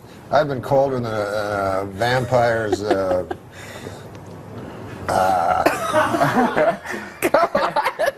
on. That's like We're an waiting. 8 a.m. joke. We can do it at 7:19. The stage is yours. I've noticed lately everybody has an opinion, and when I was young, it wasn't that way. People would have maybe, 6 opinions. Sometimes you meet a guy, he'd have 8 opinions. You go, God damn, that guy's opinionated. But about 6 opinions, that'd be about, and most of them were about food, tell you the truth. People would go, Count Chocula, what the fuck's wrong with you? Stuff like that. I have opinions. I have opinions that everybody holds, I don't know. Yellow's the best color, but I don't know if you call that an opinion. It's just a, oh, hold on, it's my phone. Hello? I got to phone you back on account I'm doing a special on the TV, comedy special. So I'll call you back, okay? Okay. Sorry about that, guys. Anyways, I was saying I got really no opinions, and I know a lot of people don't have opinions on account of I see it on the TV. Like I'll watch CNN, and they'll ask a question, and sometimes it's tough. They'll say like, "What do you think that Southeast Asian Sea treaty? How do you think that'll affect the gross national product of Singapore?" And anyways, at the end, they ask that question. Do you think it's good, yes or no? And then at the end, they show the answer. I'm a sucker for a poll, So I always like to. I take part in. At the end, you will always see the same thing. It will be like they'll show the poll, and it's in like a pie chart, And then you'll go, God damn, I wish I had some pie. Anyway, they show a pie chart, and it'll be like 45% yes, 45% no, 10%. I don't know. So that's fine, I'm not ashamed of being part of 10%, Sounds small, but 10% of this great country, that's 35 million people, that don't know. That's fine. And I'm a sucker, man. I always, anytime I see one of those polls, I phone up, I go, hello, is this the TV? Yeah, you asked a question earlier. I don't know. I don't know the answer to the question. But listen, I got a question for you. What does that second word mean anyway? It did? All right, well, I better end up in that pole that looks like a pie, fella. I'm no sap. And then I hang up my phone. Why you going high? Push me to the side. Just keep going on and I ain't getting tired. Yeah, you try to crucify all the good inside. You go and come now. Opinions are like assholes. Neil Patrick Harris wants to stuff. You should let me read this ahead. Opinions are like assholes. Neil Patrick Harris wants to stuff his cock in them. Oh, wait, that's just assholes. It didn't get a laugh, but I'm laughing. That's very funny. In Washington this week, the Supreme Court is having arguments on whether or not pornography should be banned from the internet. According to veteran court watchers, 8 justices are leaning toward a ban, with 1 against. Gee, I wonder which one would be against a ban on pornography. What do you say now there? I don't even know. In a related story, 3 of Hollywood's most powerful men, David Geffen, Steven Spielberg, and Jeffrey Katzenberg, joined forces last week to form their own movie studio. When asked what sort of films we could expect from them, the trio replied, mostly pornos. That's good news. Deep throat porn legend Harry Reeves. Yeah, he died, but how are they going to close that casket? I mean, probably because of his erection, I would think. How are they going to close that casket? That isn't very good, is it? I didn't write that one. Plus a man died. Yeah, a guy died. If you're looking for your porn star name, have you ever heard of this, where people make up porn star names? Like they take their childhood pet's name, and then they combine it with the street name. So anyways, mine would be Dick Fuckington. I lived on Fuckington Crescent. Former porn star Jenna Jameson was arrested this weekend after allegedly assaulting someone. This may be the most damaging thing that happened to her image since her 16-year career in pornography. 16. What do you feel about this? They porn now, they have to wear condoms. Did they pass that? That was because there was a thing. Only time I ever voted. That you went out to take it. You didn't want condoms. Right? Oh no, I wanted condoms. Nothing I like better when I'm whacking off and thinking about AIDS. Well. Okay, get ready to laugh. Why is it so different to find pornography about people in stable monogamous relationships? Why is it so what? Different. Different? Difficult. Damn. Start all over, and the joke still works. Michelle Obama has booked a cameo on the ABC show Nashville. With this and her appearance on iCarly, I think Michelle is ready to start appearing in films. May I suggest my favorite film series, Black Ass Fuckers? What'd you grow up in? Tarzana. That's the porn business. That's the fucking porn business, man. Yeah. His mom cast porn. Yeah. Wasn't your dad Edgar Rice Burroughs? No. No? I heard that. No. No, there is a lot of porn in. We are living in a golden age. I go, can we just tell people we went into the behind and we don't have to really do it? The behind. I'm trying to clean up your fucking show. We're living in a golden age of Adam masturbating to interracial granny porn. Jen told you that one in confidence. That's fine. What about this? Porn actor Ron Jeremy is back at work after having open heart surgery. I think this is interesting. The name of his next feature is going to be called "I'm going to have to sit down for most of this." Did you ever meet Ron Jeremy? No, why would I? This guy's met him. Yeah? Yeah, I met him. I could tell. You got to avoid this guy because Ron Jeremy, he thinks he's funny. He wants to be a funny guy, right?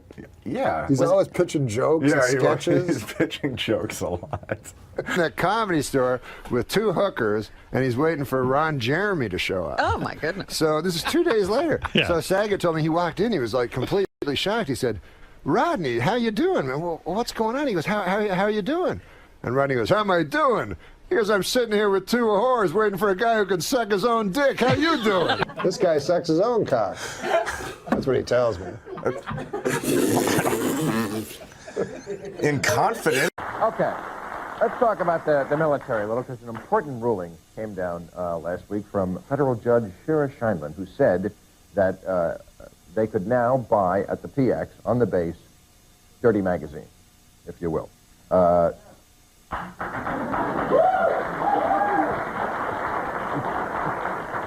Big military support here. Yeah. It's a big military state. There's some deprived military personnel we can see. She also included videos in the ruling saying they were also protected by free speech, although the plots were kind of thin. No, anyway, it was called the act that she overturned was called the Military Honor and Decency Act, which for years had banned the selling of this kind of material because they said in that act that they thought it would encourage sexual harassment. When now some people are saying maybe the opposite is true. A quick session with the pet of the month, and maybe that soldier is... Yeah. You get sleepy. Don't you get sleepy? What do you mean? You don't want to rape somebody when you're sleepy. Why are you sleepy? Well, after you watch the porno. Listen, I like...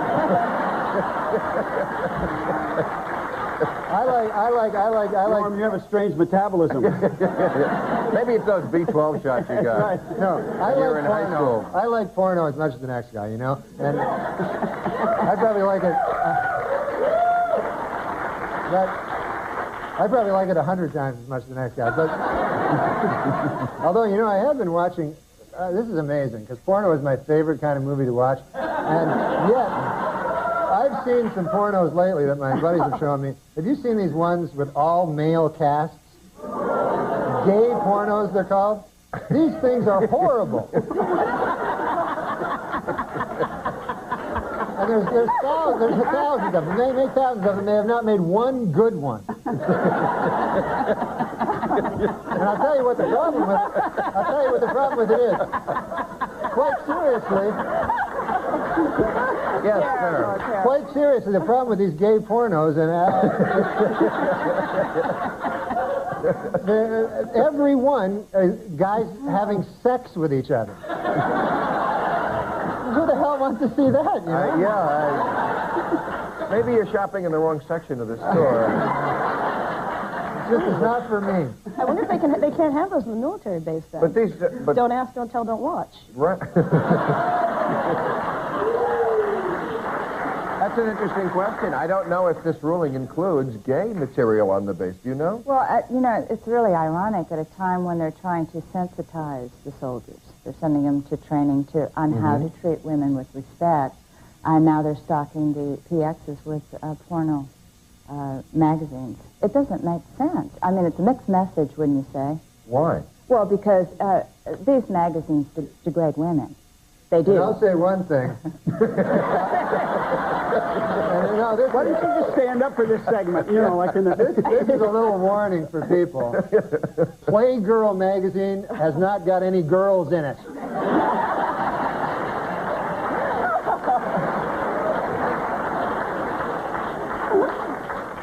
I give up. No, please, this hunk is done. But I don't see what's... You say, but they don't all degrade. You don't think Playboy degrades women? Well, I don't look at them. Obviously, I don't look at them. Well, then how can you speak I've with read authority about it, and I have a general idea of what's going on. Have you ever seen? Yes, I have, but I don't. I don't go out of my way to look for them. No, I don't. Well, Norm has some material. In yes, I'll ask Norm next time. I'll call him and. He's got thousands of videos. But they're all male. You might enjoy them. No.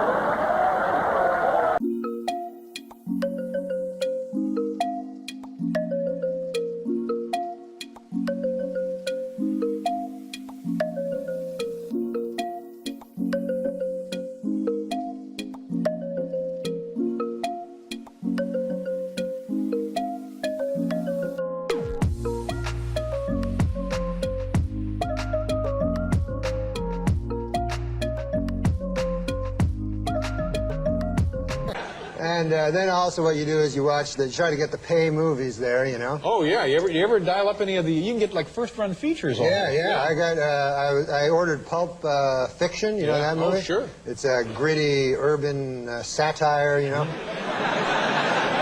It said that on the little thing. I wouldn't have known. And so I said, yeah, I'll get Pulp Fiction. I heard great things about that. So I order it, right? And they send me a different movie, a movie called by the name of Pump Friction. I never heard of it. You never heard of that movie? No, what is it? Well, it's different than Pulp Fiction. Pulp Fiction is a gritty urban satire. Pump Friction is a bunch of dudes and ladies having dirty sex. Whoa!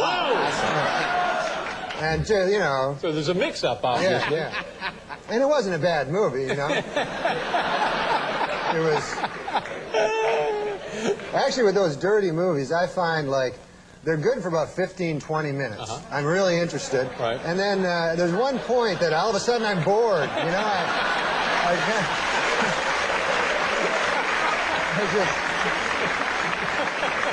I just lose interest completely, and I feel deeply ashamed, you know? The human mechanism working there. I don't know what that is. I'll tell you why nobody knows, because people forget a very important thing. The Chinese are a lot smarter than us. So it's hard to criticize. But some things we excel at that they don't. You know, I mean, one thing they I have never seen a Chinese guy in a porno. You know what I mean? When I first met you and I saw you, I was like, oh, he's doing like a Jerry Norm thing. Yeah, completely. Seinfeld and Norm. I think Attell and Dangerfield were my... Yes. Every comic you'd see, Joe Mackey was like Hedberg and Eugene Merman. Wow. You could always see who people were kind of influenced by in their first couple years. And for you, it was Norm MacDonald. I still remember when he made it to the... I think he made it to the finals on Who Wants to Be a Millionaire. He made it to the $1 million question, and he bailed because it was for charity. But it turned out he knew the right answer. So this is a guy who, by all accounts, was like self-educated. Yeah. And made it that far. I mean, tell me what you want to do. I think Pinehurst is too obvious, so I guess I will say what's the matter? Greenbrier. What are you making that face for? I'm scared to death. Okay, I'll just give it $500,000. All right. What do you think? I have no idea. I said my guess. Did you say Greenbrier? Yeah. You would have won $1 million, but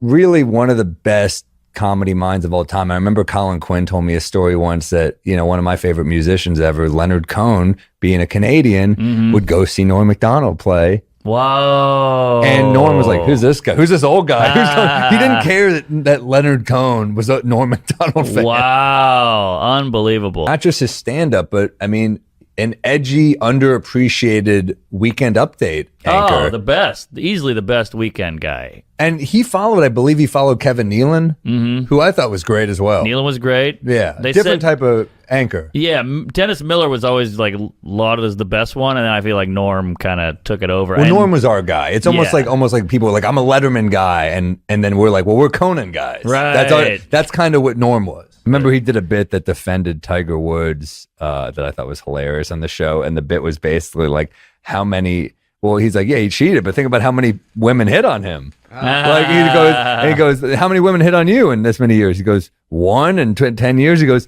Tiger had like this many hundred. He only slept with this many. Right. And he did the math. He goes, he's more faithful than you are. That's a great angle for a bit. Great angle. Also, Tiger is different than you and me. Now, how many chances do we have in our life to commit adultery? Maybe 10. So if we stray once... It's not even 10, we just think it's 10. If we stray once, that's 10%. Now, Tiger may have had sex with 50 or 60 girls, but what about the 3 million he could have but didn't? You gotta factor those gals in.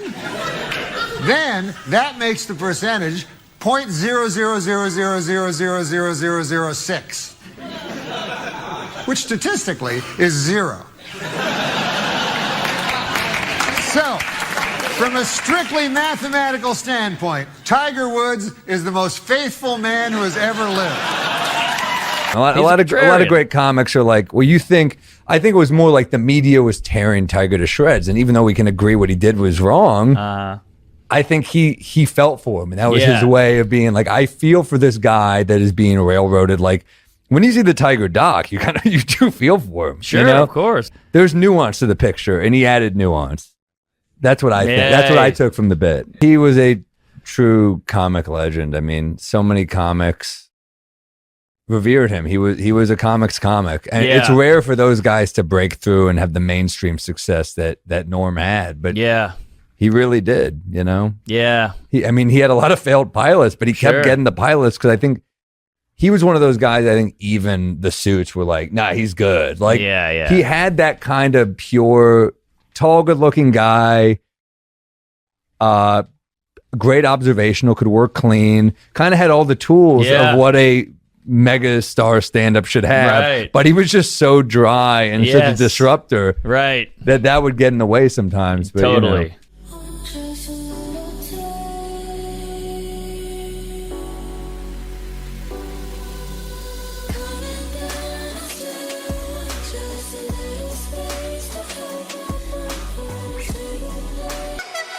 I met him twice, and the first time I met him was I was doing this comedy style competition at Caroline's, and it was the Final Four. It was me, Dan Soder, who eventually beat me in the final two. It was me, Soder, Nick Cobb, and Adam Newman. Wow. And Norm MacDonald was just chilling in the crowd watching. Damn. And he couldn't have been nicer. He was so freaking nice to all of us. Yeah. Complimenting our acts, being like, man, I can never do this type of thing, you know. So cool. And then the other time I met him was on Last Comic Standing when he was a judge, and I got eliminated in the first round. I had a pretty good set, better than a lot of people who moved on, but it's NBC. Let's face it. That's how it goes. I remember I had one joke that Norm singled out and goes, that joke is gold. And that to me was me, I didn't even feel that bad. I got locked off because I was like, Norm MacDonald, who is the judge that I connected to his work the most. It was Roseanne and Keenan. I connect to Roseanne's politics, of course. But but it was Roseanne and Keenan Ivory Wayans. And like, obviously I love In Living Color, but Norm, I'm a comic. Norm was the guy I connected with. And the joke he loved was I said, you know, my last girlfriend was a hoarder and she broke up with me, which stings extra hard. I'm like the one thing she can get rid of. And he said he loved that joke. And then I got Keenan kind of digged me in the last comic thing. He said, I like some of your jokes, but not all of them. And I said, well, I loved all your scary movie films. And it got a huge laugh. And he said, I only did the first two. And I was like, all right. I remember I saw Norm in like the food. He couldn't let it pass. He couldn't take the L on that one. I knew I was out after that. Right. And then I'm walking through the thing. It was like a break. I guess they were taking a break. They paid audience. And I see Norm and he goes, I really like that you dug it. Oh. So that was a special moment. He's the real deal. He really is.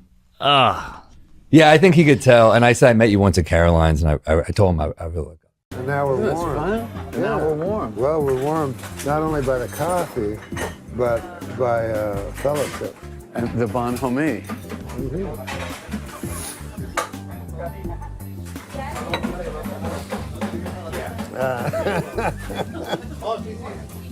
I almost got you there. I almost got you to spit up on bonhomie. Is that the goal of comedy? Yes. I guess, huh? Go drinking and I'd go back into my car like it was some fucking, it's not a camper at all. It's a fucking car. You're just sitting there like it's a fucking wax museum. I don't even know what that means, but I know, you're like Rickles. Terrible. Sitting there, it's like a wax museum. Wax museum. But so I would start going to hotels and then they just stopped having me. I would walk in at like 3 in the morning with like a bunch of people blacked out. Critics are calling insightful. Hi, I'm Josh. No, I'm Norman, and we're on what? Back on the road. And informative. It's not a bag. It's a new type of travel magazine for television. Jesus Christ, man!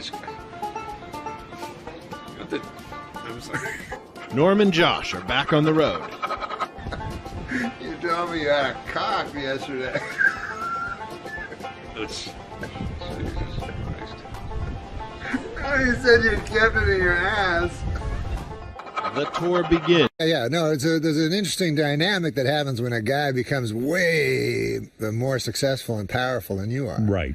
which is I don't want a phone. I love Sandler. I talk to him a lot, but I try to limit it because he gets bugged a lot, you know? He gets people want bothered things a lot. from him. Yeah, people want things from him, so I don't want anything from him. But when I'm talking to him, I feel like he might think I want something from him or something like that. Right. You're so aware of others' feelings. Now you're killing him. What the hell are you doing? I know he's going to slam me when he says some shit like that. No, you just snotted all over yourself. I can fucking see that one coming. In other words, you a motherfucker. In other words, you're so in tune. That's not what I'm saying. You're bragging, aren't you? Now, you're saying... Now, Norm, if there's one thing about Norm is he's very in touch with other people's feelings. Norm. I've never seen a reaction like that in here. Norm, what you're saying, you just vomited on yourself, and you blew snot out of your nose. Norm. There goes that mic. What I'm trying to say is... Yeah. I love dirty work. You love doing that. I think that was a great fucking movie. Right, so you what do you mean right? Why you say right? I thought you didn't like it. You know, I never saw it. Well, what the fuck are you talking about? He saw Don Rickles. I'm saying that you love the experience. Why don't you do it again? Well, because nobody... It's hard to take a guy seriously after you see boogers flying out of Wait, his is there nose. snot coming out? No, Not you're anymore. fine. Now you're fine. You cleaned up okay. So you're going to show that in slow motion and shit? I love it. It'll be animated. Yeah. So I understand what you're saying, that there are certain guys...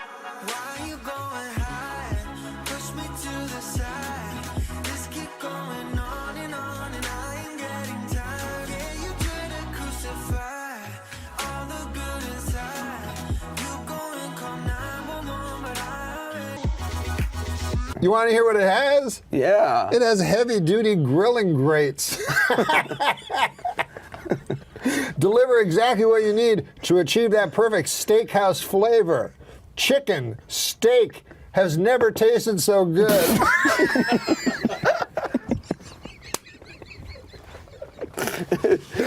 Listen, no more dry meat.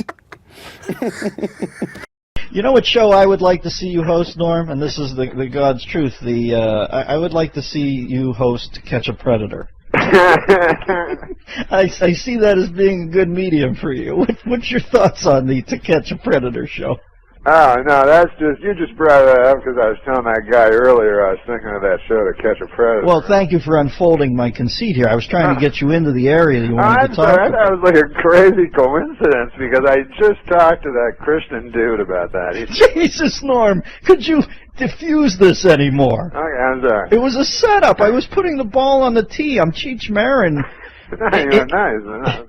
Now go ahead, knock it off. You're like Ed McMahon. Yeah, exactly. Now, so you don't want to talk about the Predator thing? Oh, yeah, man, To Catch a Predator? No, I was just... They told me, they said Norm wants to talk about Predator, and all of a sudden I'm at a Carson Wake here. Are you sad about Johnny's loss? That's misrepresenting it, too, because then people will think, you know, Norm's phoning going, hey, can I talk at all about the Predator thing? Yeah, you're right. You're right. It wasn't on your mind. I kind of put it there. Do you have any ad-lib thoughts on it? It's not going to be funny now. All right. You know what I've done to you? It's like Jerry Lewis with Charlie Callis with the Duck Hunter. Exactly. I have to come... All right, then let me throw you a curve and see what else you go. What about OJ or Mike Vick? You got anything on either of them? Okay, then this is complete coincidence. This is the most insane coincidence of all. These are two big topics in the news. I thought I'd just throw them out there and see if you had any observations. No, I'm just kidding. What were the ones? Michael Vick was, no, I was just saying that, you know, obviously I'm against, I do stand-up, you know, stand-up comedy. Sure you do. And by the way, I'll be at, can I plug something? Go, you can use the rest of the segment for a plug. Oh. Because I'm not doing any stand-up. But anyway. But when I go to the club, I went to the club and I thought of the idea about that Michael Vick. First of all, you love football, obviously, right? Yeah, sure. Well, you know, sure. I go way back with football and cockfighting, you know. Exactly. So you'll say that, you know, and Michael Vick was the most exciting player in football. He could change a team by himself. Yes. You know. Well, that's a solid observation. That's what's so sad, you know what I mean? Mm-hmm. The dogfighting's sad too, but if it was just some guy, you know, that was playing football like a third-string quarterback, it wouldn't be that sad. So, but Michael Vick, obviously it hurt him, it hurt his fans, and it hurt the whole sport of dogfighting. So you think it's brought dogfighting down? I tried to say that like Drake. It's good. Dogfighting. Can we talk about Drake? But listen, man, Vic, can you imagine? Here's something to think about. Imagine if you were a dog living in a dog kennel. You ever been in those pound? Sure. That's your house? Right. So they suck, right? They're the worst houses ever. Bad. So the dog will go anywhere, you know, and dogs love everyone. So they're just sitting in their horrible place, and, you know, the guy, an old bald guy comes in and wants to bring you home, and you're all happy. Normally you're not, right? Yeah, sure. So imagine you're sitting there and you're like, hey guys, man, you're not going to believe this, but we got adopted, all of us got adopted, and you were not going to believe for a second who it was. And they're like, who? Was it that bald guy from earlier today? No, it wasn't no bald guy. Think left-hander, Atlanta. It was Michael Vick. That's who it was. Now get out of here. That's who's our new owner. They're excited. You see? Very pumped up, the dog. They're pumped up. They're like, you're kidding me. I'm trying to be clean. You know? And then they go and, you know, they go, wow, they're in the house, you know, everything's exciting. They were just in a pound. Now they're at Michael Vick's house. They couldn't be more excited. They hit the jackpot. And they're walking through the house going, man, I've never seen so many TVs. And then, you know, later it's not so good. When the other guys tell them, you know. Right. And the other guys feel, listen, he's a good, you know, Michael Vick's a complicated character. And I love Michael Vick. Ralph will tell you. But, yeah. Ralph is the other dog? The other dog. He's talking, you know how you know the dogs talk and they have names? Sure, and they go. Ralph will tell you, you know, I said Vic is the best thing to happen to football in forever. But on the other hand, you know, he electrocuted me last week. So I have mixed feelings with Vic. This is one thing about the Michael Vick thing. He electrocuted them, which was awful, and shot them, right? Right. And then in one of them, he strangled them. Yeah, it's hard. So I was saying, as heinous as this seems, that one part, him strangling a pit bull dog, yes, seems not so heinous. It seems kind of brave, if that's all he ever did. And, you know, I'm sure Michael Vick's hands are really strong with a pit bull's neck.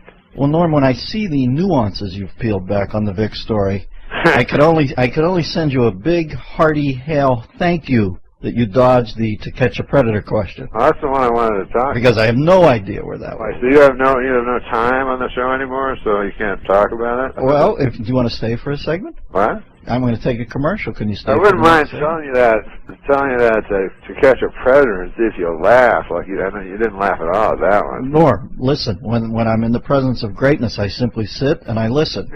Hang on to the Predator story till after this. Dennis Miller Show. Two things. I was wondering where Sal was during that thing. Sabes made the miscalculation of turning his mic off. He was laughing so hard, and he didn't think anybody would be able to hear Norm.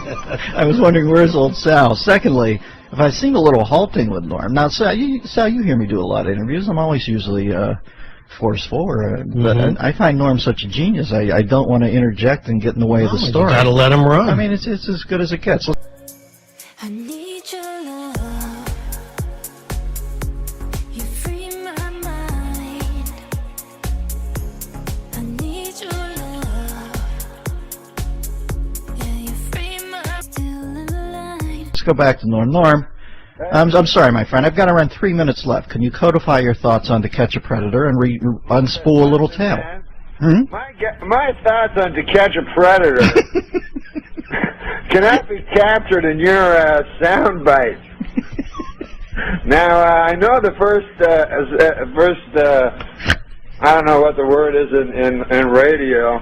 In TV on talk shows when I'm booked, we call it the next segment. Right. The last segment bombed. Let's not kid ourselves. No, it didn't bomb. No, are you kidding me? It was gold. It was just about, I was listening to you unspool the gold. I mean, sometimes when you're on radio, you know, you go, man, maybe people are just laughing in the studio because that's their job. Mm-hmm. But people at home are not enjoying it at all, so you feel bad about yourself. Well, the bit was But then volatile. when the guys in the studio also clearly not responding to anything, and then they go, now the funniest was in the commercial, I said, so, he goes, you got to wrap it up in a minute, the Predator thing, you know, like I'm... So I said, I don't know, it's not really a thing. I don't know if I can wrap it up. Like, so he said, I said, I don't think it's going well. Christian, you didn't say that to him, did you? I didn't say that. I said it was going great, and we were all laughing so hard we couldn't breathe. We're ill-serving Norm today. You know, the next time we have Norm on, I'm going to say, this is Norm, and let him go. No, this is Ed Dennis. I said, how long's your show run generally, you know, because I listen to it on the internet and stuff like that. Right. And he said 3 hours. And he goes, your second segment's up. And I go, what was my first segment, by the way? He goes, that was like 6 minutes. That was your big one. So, the 3-hour show. Well, we've been gaslighting you, Norm. We brought you in here in a deliberate effort to drive you crazy. You sound suitably perplexed now, but might I tell you, you're simply the most insightful, perplexed man I've ever met. We'll have you back. Let's have Norm back and give him a full half hour. No, because that'd be great. Well, will you come back at this point? Or are you so angry? Man, you're a great interviewer and stuff, right? Yeah, but I was a little intimidated by you. But here's a weird thing that when you're interviewing somebody, because I've seen them all, man. I've seen Parr, you know? Yeah, sure. I've seen mostly I watch Parr. But I've seen them all, you know? Sure, you go way back. And rarely, Merv Griffin, one of the greatest ever, you know? He's just fast. You know, who was a greater interviewer than that dude? Nobody. But Merv Griffin would never say, Norm, I understand you want to talk about To Catch a Predator. What else does it say here? Michael Vick. And something else. So go ahead. It was my fault. I gagged it. I'm sorry, Norm. We'll have you back and I'll do it better. This is the Dennis Miller Show. As they say, all politics are local. Apparently you guys have a little history because you used to be the manager of this is my trusty sidekick, Adam Egas.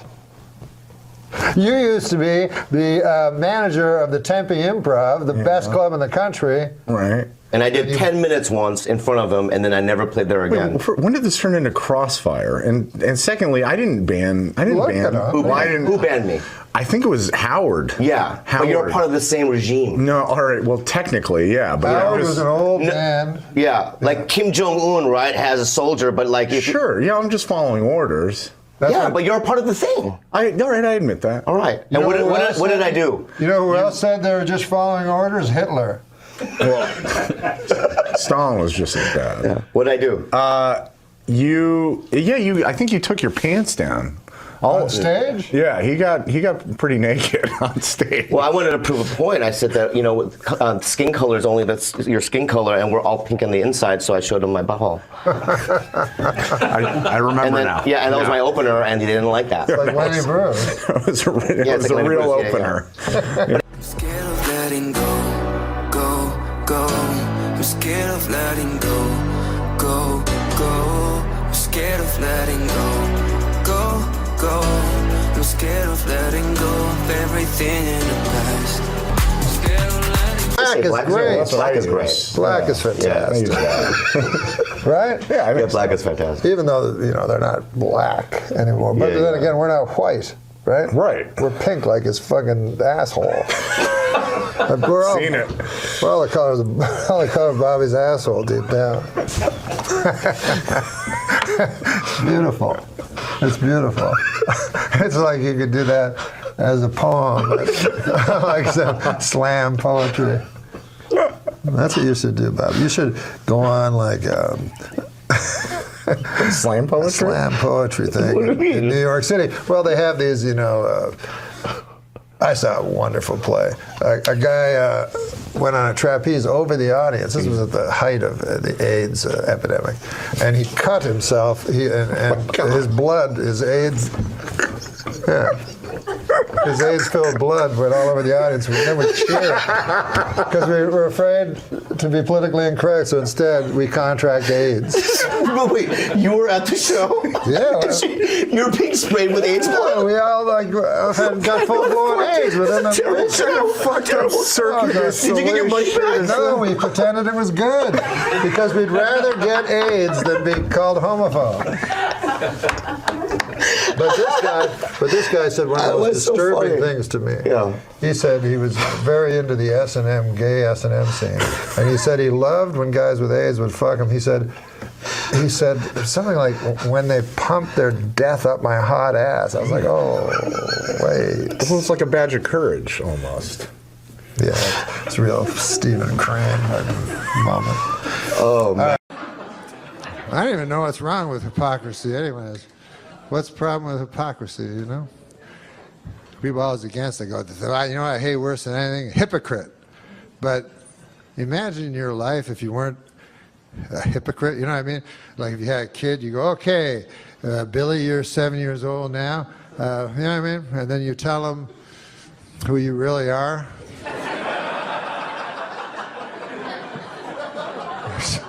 That's not a good idea. Sit down, Billy. I'm going to tell you some evil shit I did through most of my life that I've been keeping from you. But a guy was just telling me, hey, listen, Bill Cosby, first of all, is my hero ever since I was a kid, because I always wanted to be like him, and I got his albums, tried to emulate him, but I didn't like his stand-up, but I like the way he was as a man. Because this was before, they didn't say he was a rapist on the fucking liner notes of the albums, you know? That's what my buddy said. He said, the worst part about Cosby was he was a hypocrite. And I said, I don't think that was the worst part.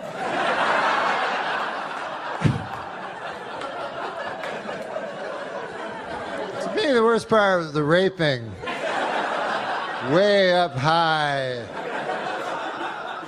And then the second would be the drugging. And then the third would be the scheming. But anyways, hypocrisy would be way fucking down the line, you know, like on the 4th page or some shit. Like, I'm no expert, but I think probably most rapists are hypocrites. You know what I mean? You don't meet a lot of guys who go, I like to rape, I don't give a fuck. I know it's not a politically correct thing to say, but I like raping. Go, God damn, at least he's not a hypocrite. That's the worst. That's the worst part of it. But he, imagine you're a girl. Some of you will be easier. No, imagine you're a girl. You're in a gift shop in Vegas or some shit. Go, I'm gonna buy this snow globe for my. Oh, it's the most famous guy ever, Cosby. You know, Cosby's there, and he's like, "You want to go to my room? It's the biggest room ever." And so you go, "Yeah, of course I want to go to your room. Biggest star ever, biggest room ever. What the fuck? You don't even have to be a girl. You fucking go." And then you go up, and then you're like, fuck, look at this. I've never seen... And he's like, you want a glass of water? You go, yes, that would be nice. And then you go, why is it purple? Why is it fizzing? Like in a monster movie. Just drink it. It's famous people water. And you drink, and everything goes fucking crazy and shit. And they come out of it, they're like, what the fuck? I was just in the gift shop. What's that? Cosby cock? I can swear that's a Cosby cock.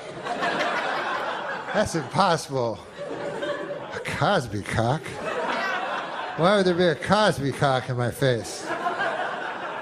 Wait a second, I remember. I'll call for help. Hypocrisy! A man committed hypocrisy on me. In room 10304-204. There's too many numbers in the hotel room.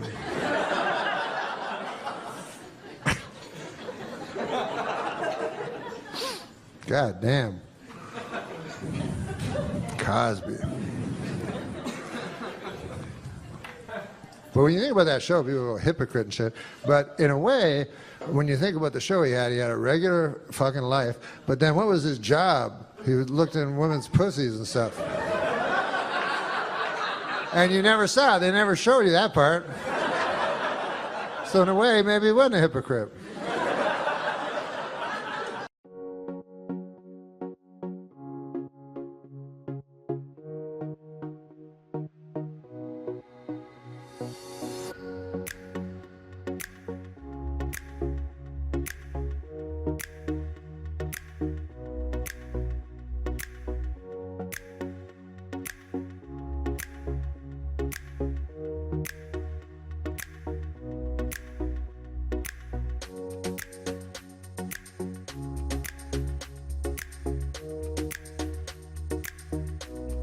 What the H is going on with Tiger Woods? As we all saw on Sunday, the guy can't even sink 3-foot putts at Augusta anymore. Why? Because we are still in his head. That's why. When I first heard about the scandal, like everybody else, I was shocked. You know, I was like, hey, wait a minute. Are you telling me that Tiger Woods, the $6 billion man, the greatest athlete in the world, the super handsome, charismatic guy, you're telling me that guy likes to lie down with ladies? I don't buy it. I don't buy it for a minute. Then, when it was proved true, I got all self-righteous. I was like, I don't like hypocrites. He's a public figure, and that's not how he presented himself in public. He always presented himself in public as a golfer. I didn't know he was leading some kind of double life where he golfed by day and then laid down with ladies by night. If I'd known that, I never would have bought the Buick. Now I'm driving around in my Buick with everybody snickering at me. And listen, how naive was I? You know, what did I think Tiger's life was? You know, was he like, hey, I've won 4 straight majors. What should I do now? I know. I'll go back to my hotel room all by myself.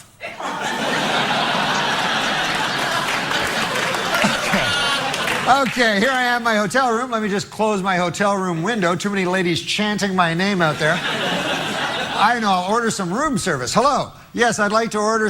hello, Nicole. I'd like to order a chicken breast sandwich. No, if I wanted a job to end all jobs, I would have asked for one. I want a chicken breast sandwich with a pickle.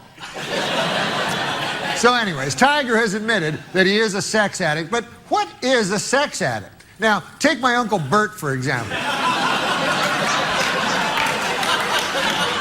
A fine fellow. He's been married to my Aunt Ruth for the last 50 years, and they still have a wonderful, healthy sex life. Now, ask yourself this. How addicted to sex do you have to be to have sex thousands of times over half a century with this thing?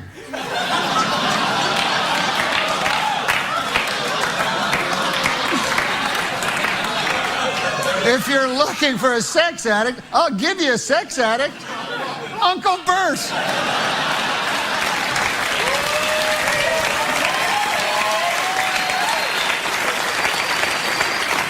Now, also, Tiger is different than you and me. Now, how many chances do we have in our life to commit adultery? Maybe 10. So if we stray once...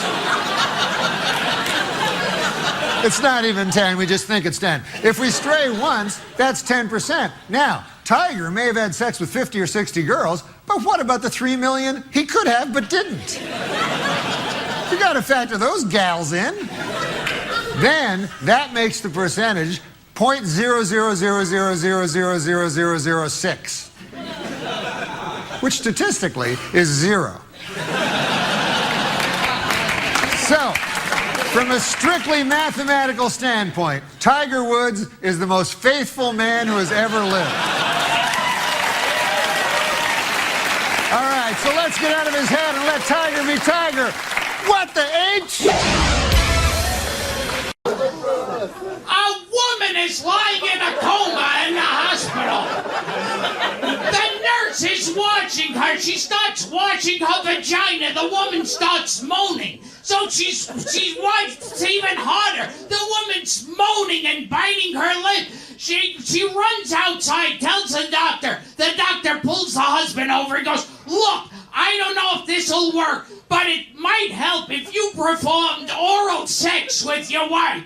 So he climbs into bed, they pull the curtain shut. All of a sudden they hear a bell ring and they see it's a flat line. They go inside and the woman's dead. And they say to the husband, what happened? And the husband says, I don't know, I think she choked.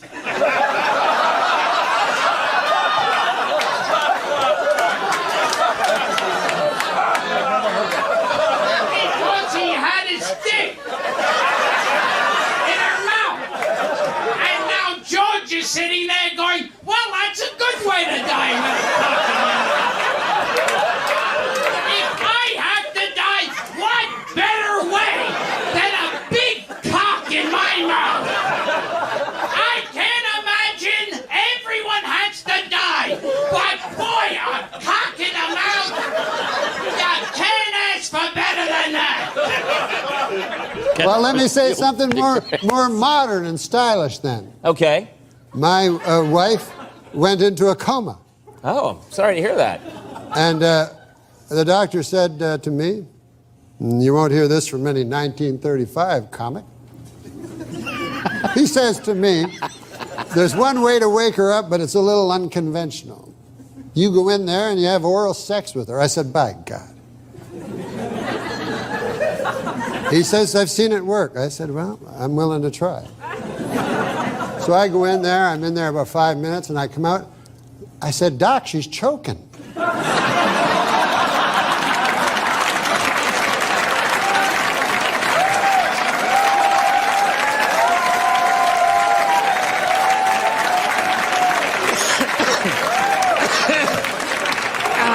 But that's modern medicine for you. That's modern medicine. We're going to take a break. I'm going to find out what's happening here. That's modern. I was at a party with a friend and I noticed you first, and you returned my gaze, knew how to quench my thirst. You took me to that room like a dream come true. The dance you performed was just for me and you. Kisses on the neck, then you work your way down. Let yourself go for me all around town. Seductively stood before me. We're going to take a little break here. Here's a message from the good people at Bosco Chocolate Syrup. We'll be back. More Norm MacDonald after this.